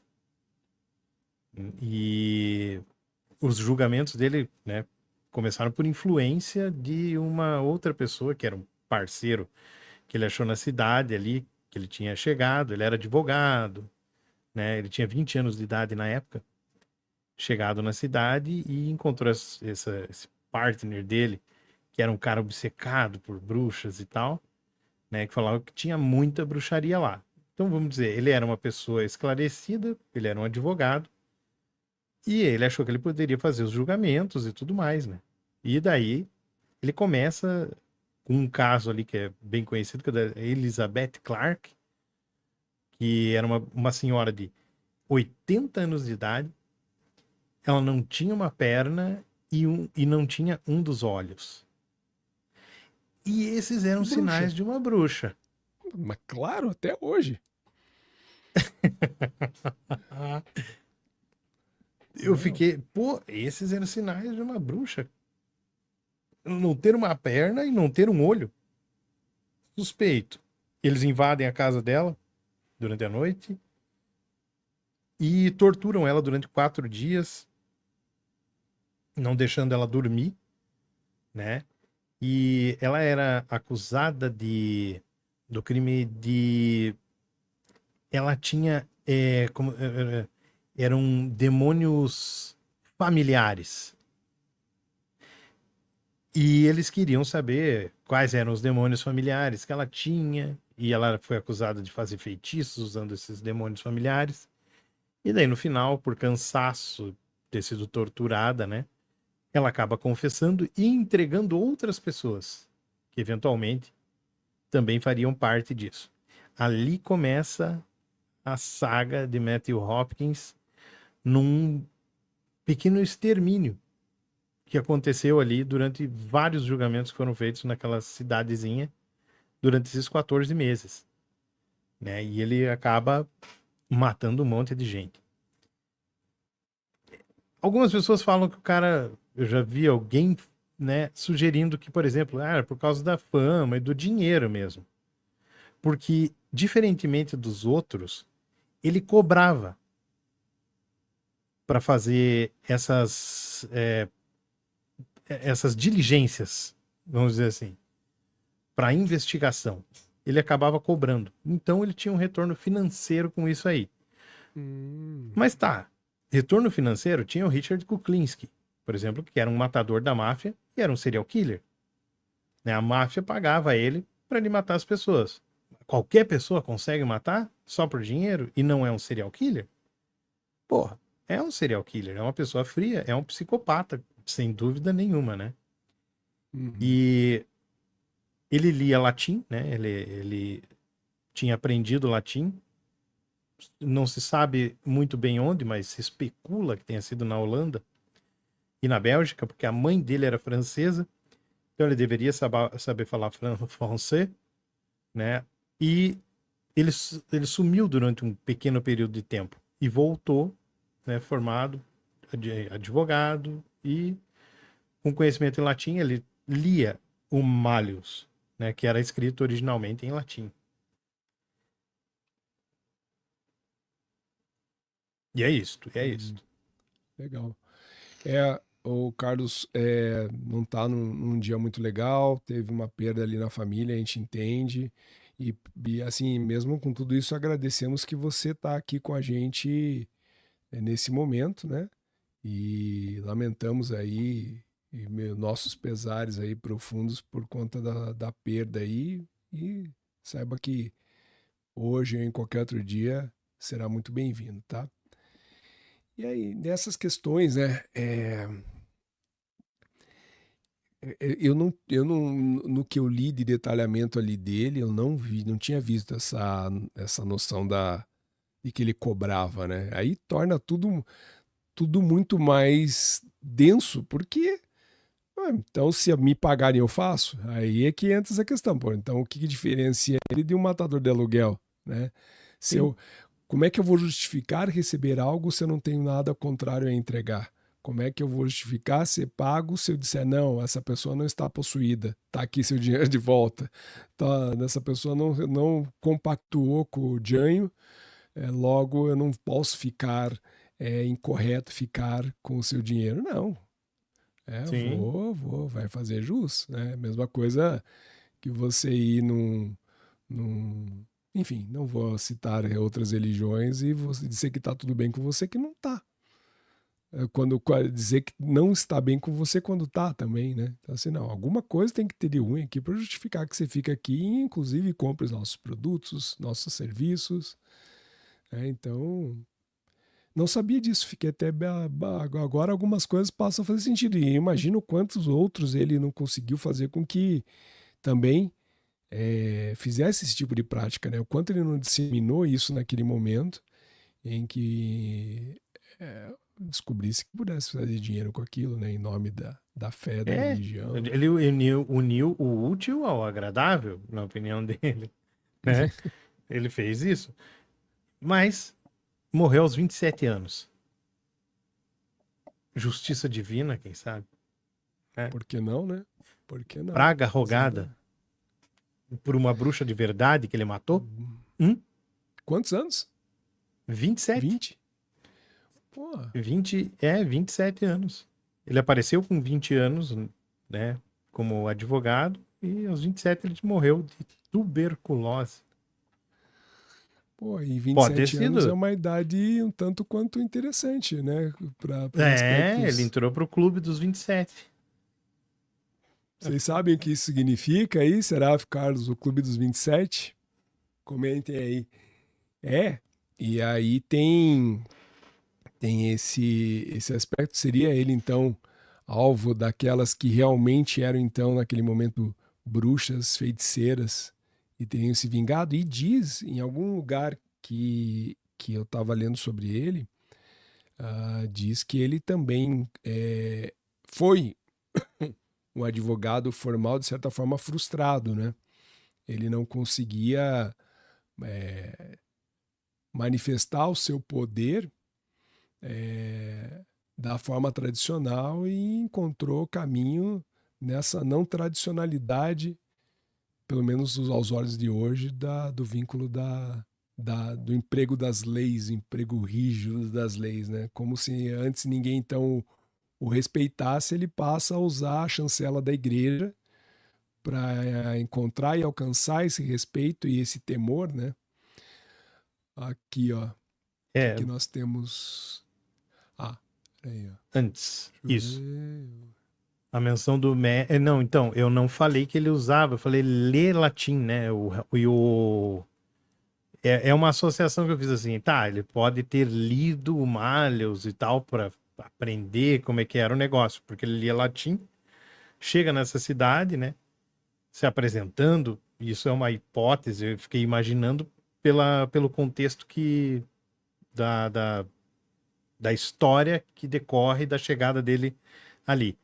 Né? Imagino que ele tenha se apresentado como advogado, né, e essas outras, vamos dizer assim, as coisas vieram depois dele encontrar o outro colega dele, cujo nome eu já não me lembro, que era uma pessoa... a gente a lembrar, ele parece que tá se lembraram do nome, inclusive. O Tico, do Teco. E ele comenta isso, daí ele também comenta um pouco dessa ele origem. Ele fez o manual dele, inclusive, né? O próprio Hopkins tinha um manualzinho lá, que ele era o general caçador de bruxas. E aí, Carlos concorda com a gente que ele era um advogado frustrado e um mercenário. Sim, nítido, encontrou vazão, infelizmente, numa situação que não deveria ir ao encontro de alguém frustrado e principalmente mercenário e psicopata, né? Acho que o mercenário eu relevaria, frustrado é só mais um desde aquela época, mas sem dúvida nenhuma um psicopata é o pior carimbo. Esse sim teria a marca do diabo, por conta das práticas e atrocidades que cometeu para exercer de alguma forma o poder, sendo ele frustrado da forma como legalmente, entre aspas, ele poderia exercer esse poder, né? E será que ele é parente do Anthony? Será que é a mesma do Emily Hopkins? Eu fiquei imaginando também outros aqui que tem outros sobrenomes também conhecidos. Conhecido, tudo chegado. Kramer. Tem mais o do Heinrich, que é Heinrich Kramer. O outro, deixa eu ver, o outro tá aqui na minha cara. Sprenger. Será que não? Springer. John Stern, se não estou enganado. Sim. John Stern, isso. Exatamente. Isso aí, esse mesmo. Muito obrigado, que é o parça dele lá. É Mas é só, eu acho que pro Carlos, então, a Inquisição, esses tribunais que existiam não eram da Inquisição, eram tribunais civis, é isso? A gente conseguia, Não naquele momento, fazia. fazer essa distinção? Um tribunal civil não era dividido no poder naquele momento, assim como a outra forma, como monarquia, a igreja representavam ali entre aspas, único poder. Daqui a pouco ele tem nosso delayzinho ali, ele já participa Tem, aqui, a gente tá já chegando. coloca, né? É. E bem, e aí o que a gente já pode partir ali, né? Depois da contribuição do Carlos, a gente pode imaginar, até para a gente dar o próximo passo dentro dessa jornada da própria Inquisição e do livro. Você teria mais algum ponto aí, Ali, para abordar, ou a gente já passa ali para o momento do declínio da Inquisição e a perda de força, o iluminismo? O que você acha? Aqui nós já falamos dos julgamentos, né? Como eram mais ou menos os julgamentos. Ah,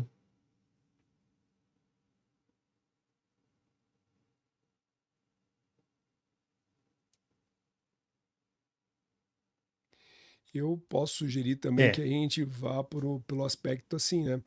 Se a gente puder passar por isso, né? Então, assim, todo o reflexo da Inquisição Portuguesa e o que isso também representou aqui no Brasil também, né? Porque, é claro, a gente fala dessa porção daquilo que retirou vidas por conta desses julgamentos, mas é certo que essas eram as práticas mais extremas, né? Em outros momentos, outras formas de punição, e eu não sei o que é a pior punição naquele momento na Europa. Mandar alguém para o Brasil ou condenar à morte. Eu não sei qual a muita diferença que havia naquele momento para as duas coisas, né? E, mas é claro que, enquanto período histórico, a Inquisição também, pela nossa origem através da colonização portuguesa, pisa no nosso solo e aí, até pelas próprias condições em que essa colonização ocorre, é muito fácil entender que, falei brincando que era uma possibilidade extremamente negativa ser mandado para o Brasil, mas provavelmente tenha sido o melhor para essas pobres almas, porque aqui encontraram um outro terreno fértil, né? Há uma outra possibilidade de fazer com que as suas crenças não perdessem força, pudessem, inclusive, em certas situações, serem mescladas àquilo que já existia originariamente no Brasil, mas principalmente dos sincretismos vinculados, né, das religiões que passam a ter essa matriz africana, e na soma de tudo isso, também ter aquele espaço para algumas práticas que eram consideradas feitiçaria continuasse aqui. E não é à toa que quando a gente olha para a história do Brasil, a gente vê a figura, né, de benzedeiras surgindo, que se não são realmente as feiticeiras com suas práticas, usando a natureza para realizar suas suas práticas, né, suas formas de realizar a magia, né? Então, tudo que já começava a perder força na Europa ainda ganha uma sobrevida por conta do que em Portugal ocorreu e acabou chegando ao Brasil não só enquanto Inquisição, mas resultado dessa Inquisição em si e o que trouxe para o cenário brasileiro. Então, assim, às vezes a gente escuta algumas críticas, né? Não, por que eu vou praticar a Wicca? Por que eu vou praticar qualquer outra forma de magia pagã se eu tenho toda uma cultura seja ora vinculada à ancestralidade ou uma cultura vinculada aos povos, talvez originários, sendo que eu tenho então essa cultura aqui, por que eu deveria reverenciar a magia como forma de cultura de outras, de outras civilizações, né?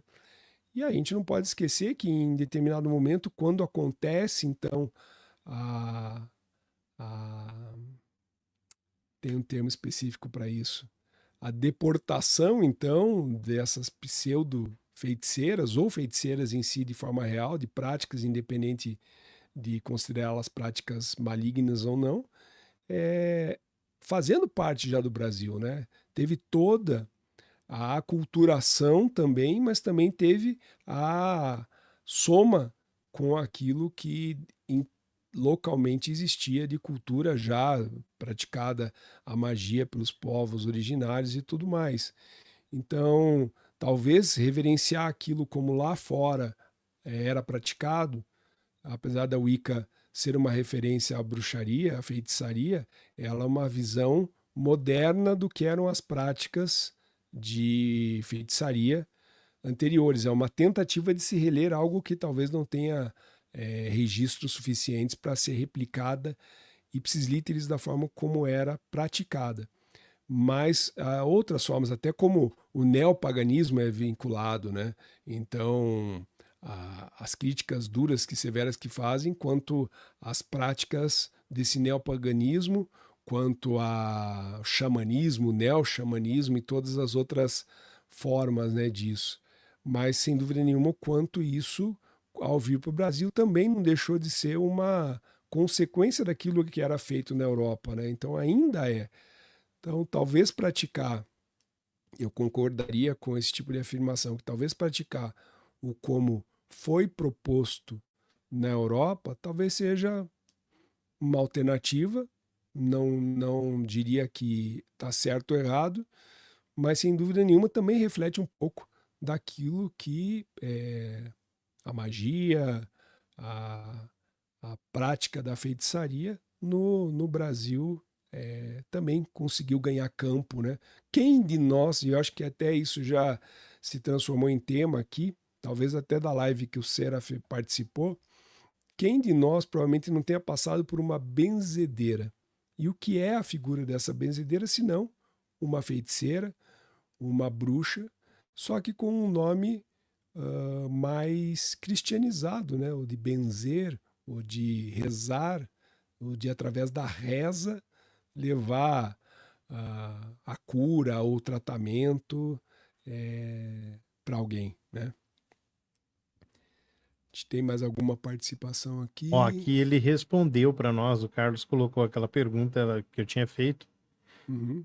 né? Então, exatamente, ó, tribunais civis julgavam causas jurídicas e seculares, os tribunais inquisitoriais julgavam causas eclesiásticas e religiosas. Daí Tá, então tinha claro essa... que muitas vezes as causas se interpenetravam e se confundiam e ambos os tribunais eram mobilizados. Era uma junta jurídica, não médica, para avaliar um determinado caso, né? Não me julgo suficientemente capaz de fazer isso. Vamos chamar lá a Santa Igreja para sua porção judicial também me ajudar aqui, né? Não dá para desassociar. Mas legal, gostei da contribuição do Carlos aqui. É uma questão mais técnica, né? É porque é como hoje em dia também, né? A pessoa não faz distinção, por exemplo, fase inquisitorial de um processo e o processo propriamente dito na justiça. Não faz sequer diferença, vamos dizer assim, ao público leigo, né, de qual seja o papel de quem ali dentro do processo. Às vezes o advogado para a pessoa é um juiz e encara-se da mesma forma, né?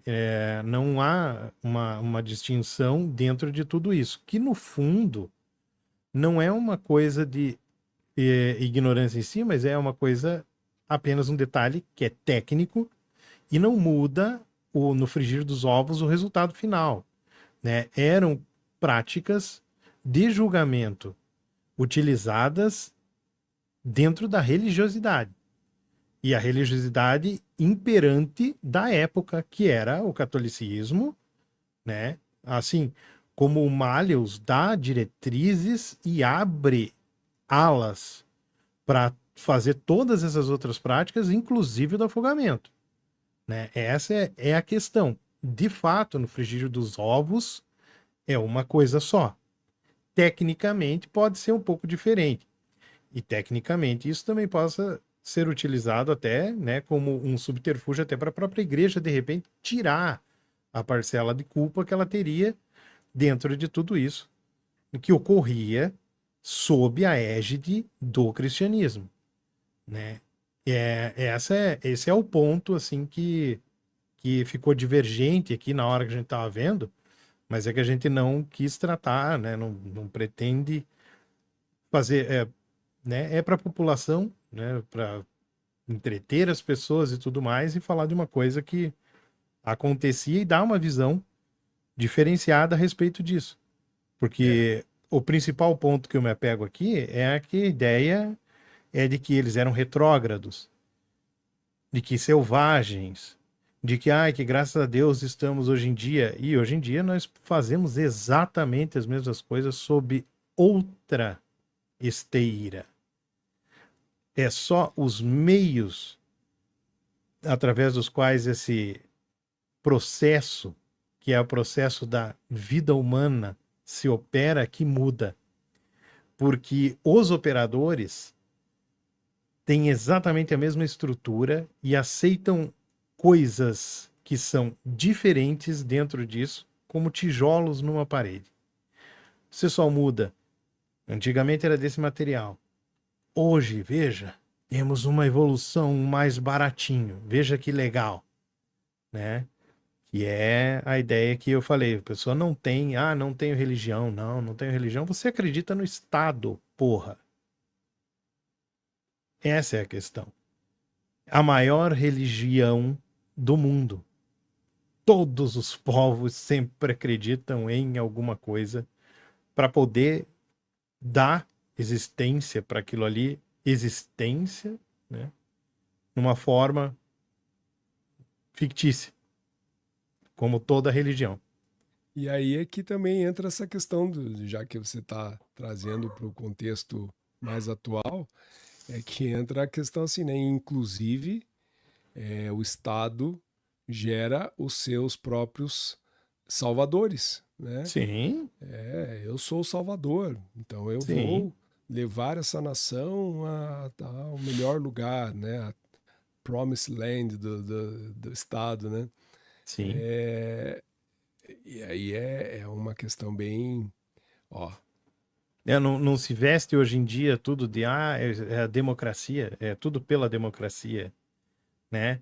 O nosso Santo Inquisitor, nós temos um Santo Inquisitor, né? Que, aliás, ele não se mete só em causas eclesiásticas, como deveria fazer, mas ele entra lá no meio das causas populares também, né? Temos um, né? Não é nem Supremo Tribunal Federal, devia ser Santíssimo Tribunal Federal que nós temos hoje em dia, né? Porque é exatamente a mesma coisa. E usa capa, inclusive, né? E não é o Batman. É o Zeitgeist mesmo. Isso. O Estado ocupa o espaço vazio do poder, conforme diz Lefort.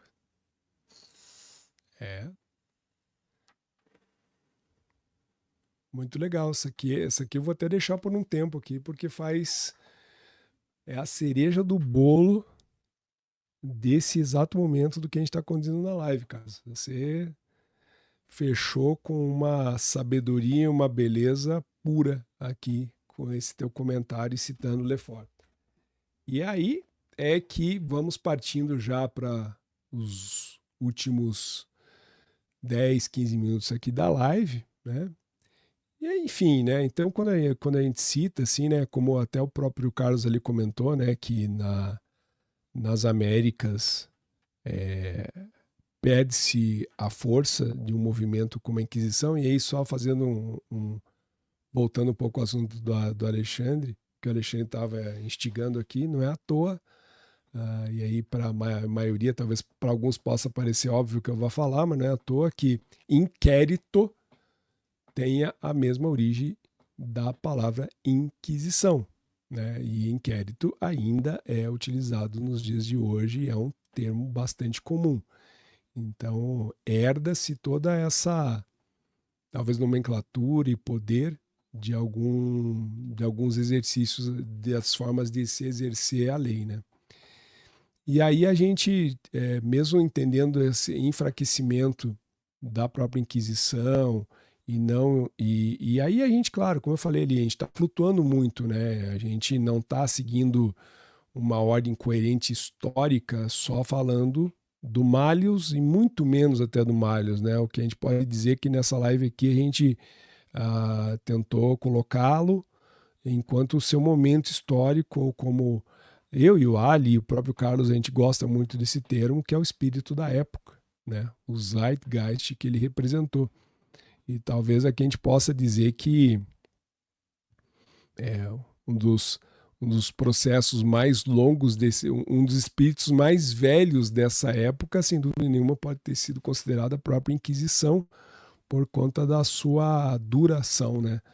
Tanto na primeira quanto na segunda fase, e aí ganhar corpo na Europa e mesmo enfraquecida, a Inquisição também tocar o solo brasileiro, né? Mas chegando aqui, então, olhando para todo esse enfraquecimento, não sei se Alice tem alguma contribuição, mas talvez a gente poderia já partir assim, né? Talvez quais são as visões que a gente pode trazer para o dia de hoje e os alertas que a gente poderia gerar por conta de... como é que eu posso dizer? Por conta de outras formas de se exercer algo parecido com uma Inquisição que nos permeiam todos os dias, né? Não sei se você quer contribuir alguma coisa antes ou você acha já prudente a gente partir para essa trazer para os dias de hoje. Não tenho mais nada de acrescentar, assim, o objetivo era esse mesmo, assim, e é fazer sempre que as pessoas vejam isso, né, dessa forma. A gente traz aqui uma coisa que é, né, uma prática que é considerada abominável e tudo mais hoje em dia. Daqui a alguns anos vão olhar para essa época aqui e vão falar que o que a gente estava fazendo agora aqui é uma prática abominável, que graças a Deus evoluímos, e assim sucessivamente até o fim dos tempos, né? Que é o mais interessante, né? E fugindo um pouquinho do tema do ocultismo propriamente dito, mas é que o nosso canal não é um canal de ocultismo, não é, exatamente a nossa proposta é trazer, né, uma explicação plausível, né, não é fugir da ciência e enfiar nos alfarrábios de Crowley, etc. É trazer essas experiências para a modernidade, né, é trazer uma nova visão disso tudo, no final das contas, para que até se retire essa capa do oculto sobre isso, desvele isso, né, para que possa até renascer sob uma outra forma, né, que seja mais adequada para a atualidade, né, porque tudo no final das contas acaba a tentar fazer o passado ser tempestivo, né, e é uma coisa impossível de se fazer.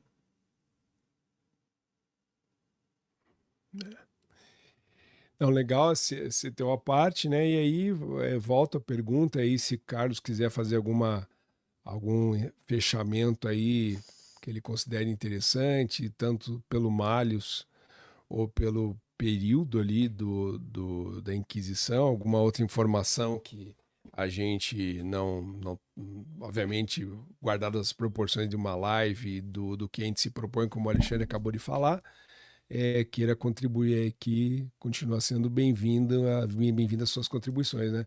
E aí eu acho que para eu, pelo menos, gosto de pensar, né? O quanto e se não em todas, na maior parte das lives que a gente fez, dos nossos conteúdos, e o Alexandre fala com de uma forma muito interessante, que é assim, né? O que, de certa forma, mesmo através das nossas eventuais brincadeiras ou de uma forma um pouco mais descontraída e menos compromissada de professar aquilo que a gente traz como conteúdo, como se fosse uma palestra, né? Eu vou trazer um PowerPoint aqui e tudo mais, é a de fazer com que as pessoas pensem, né? Raciocinem.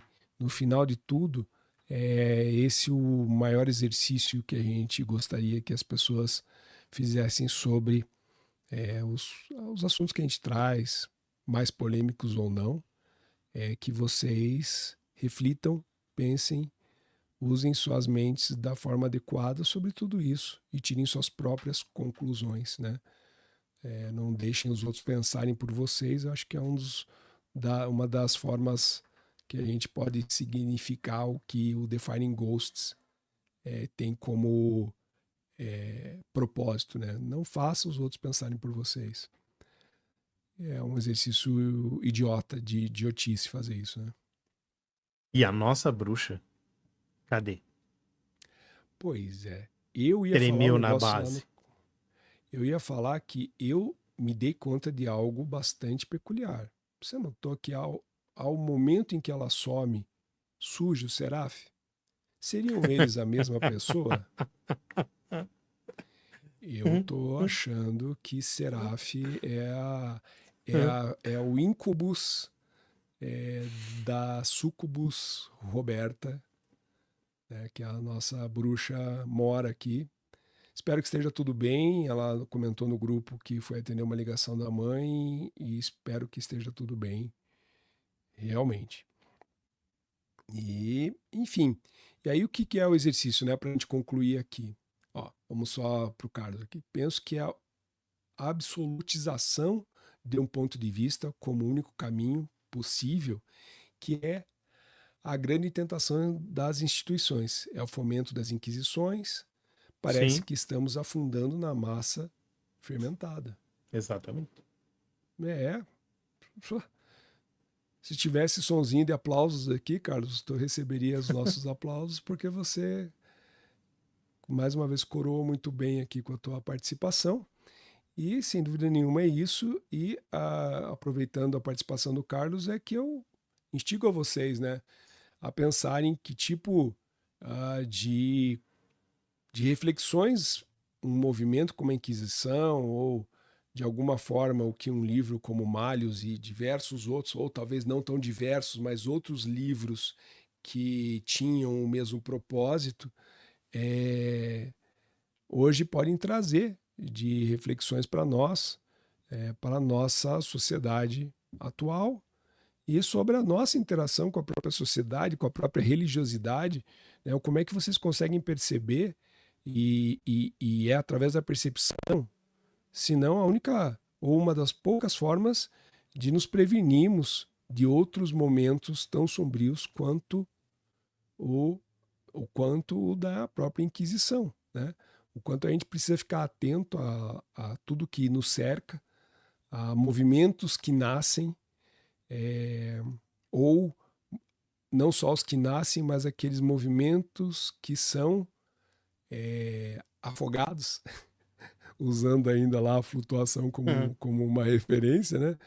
Por conta de silenciar algo em nós ou algo na sociedade, né? Então fica aí uma reflexão de pensar o quanto, mesmo que distante, não nos parece hoje, pelo menos a mim, e acredito que para o Alexandre também, nada absurdo mais para uma realidade como a nossa do que uma nova Inquisição, uma neo-Inquisição ocorra.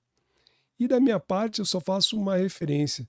A melhor referência que eu tenho da Inquisição é um filme do Monty Python, com a dancinha do Torquemada fazendo o seu baile com as pessoas sendo torturadas no filme. Quem tem boa referência de filmes engraçados, para mim, o Monty Python é fábrica de coisa boa, não assisti até hoje um filme deles que tenha me decepcionado.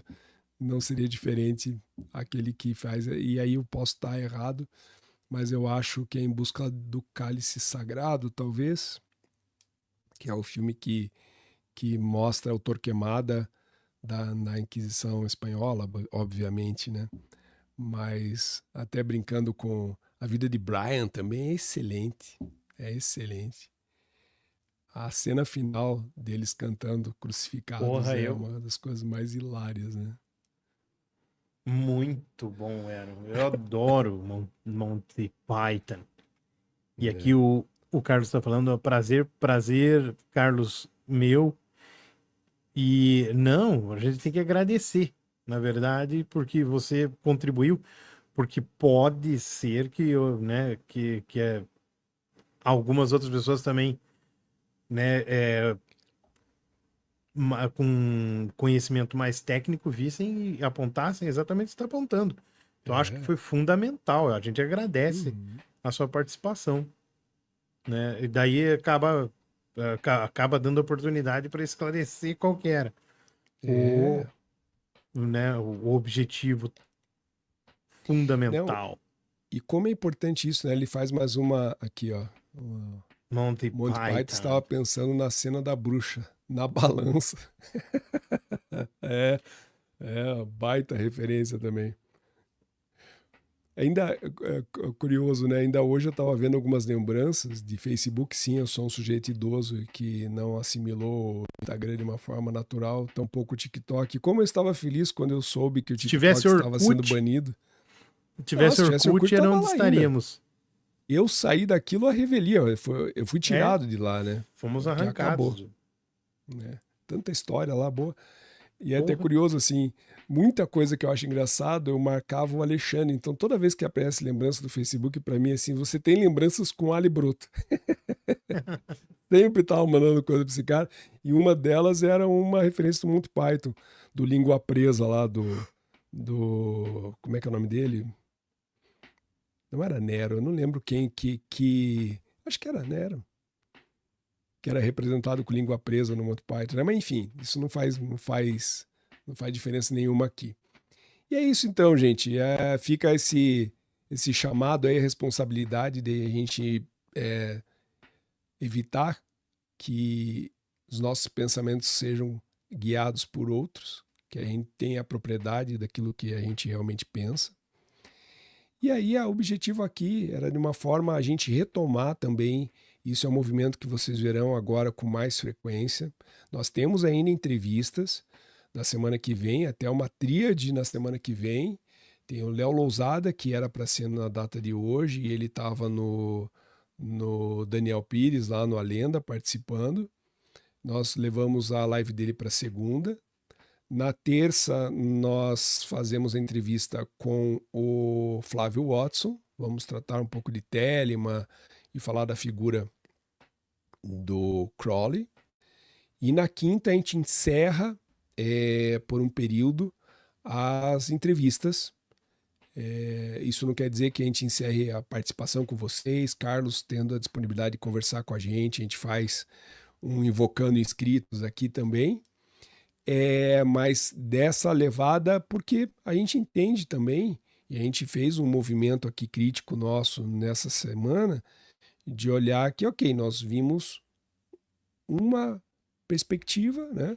A gente volta a construir conteúdo nosso, a gente tem algumas outras ideias que a gente vai acabar com o tempo compartilhando com vocês, conteúdos adicionais a essas lives, mais curtos, talvez aí promovidos por cada um de nós aqui ou não, mas a gente tem outras ideias a colocar em prática.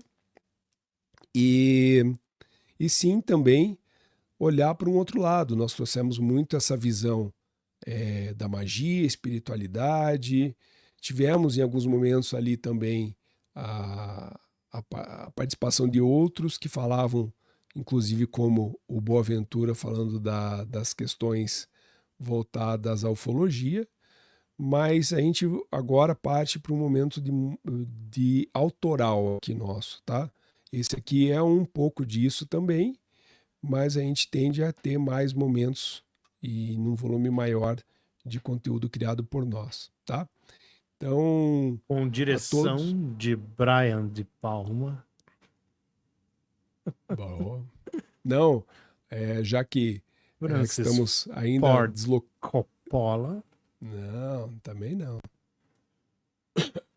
Já que estamos nos descolando um pouco nesse momento dessas entrevistas e da espiritualidade, eu acho que nada melhor do que chamarmos para fazer todo esse processo que aquele que nos acabou de deixar, e aí, né?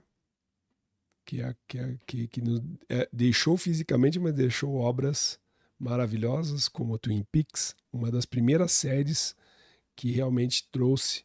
Acho que depois de Dallas, Twin Peaks foi a série mais adulta que eu já vi enquanto eu não era adulto. Então, enfim, brincadeiras à parte aí.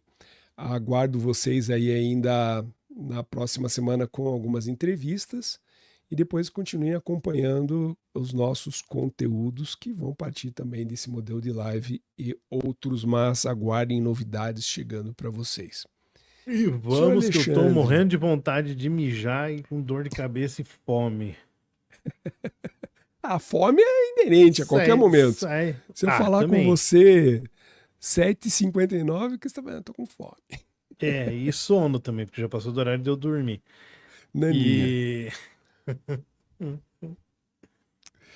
Mande suas últimas considerações, por favor. Sem considerações, quero ir embora. Tchau.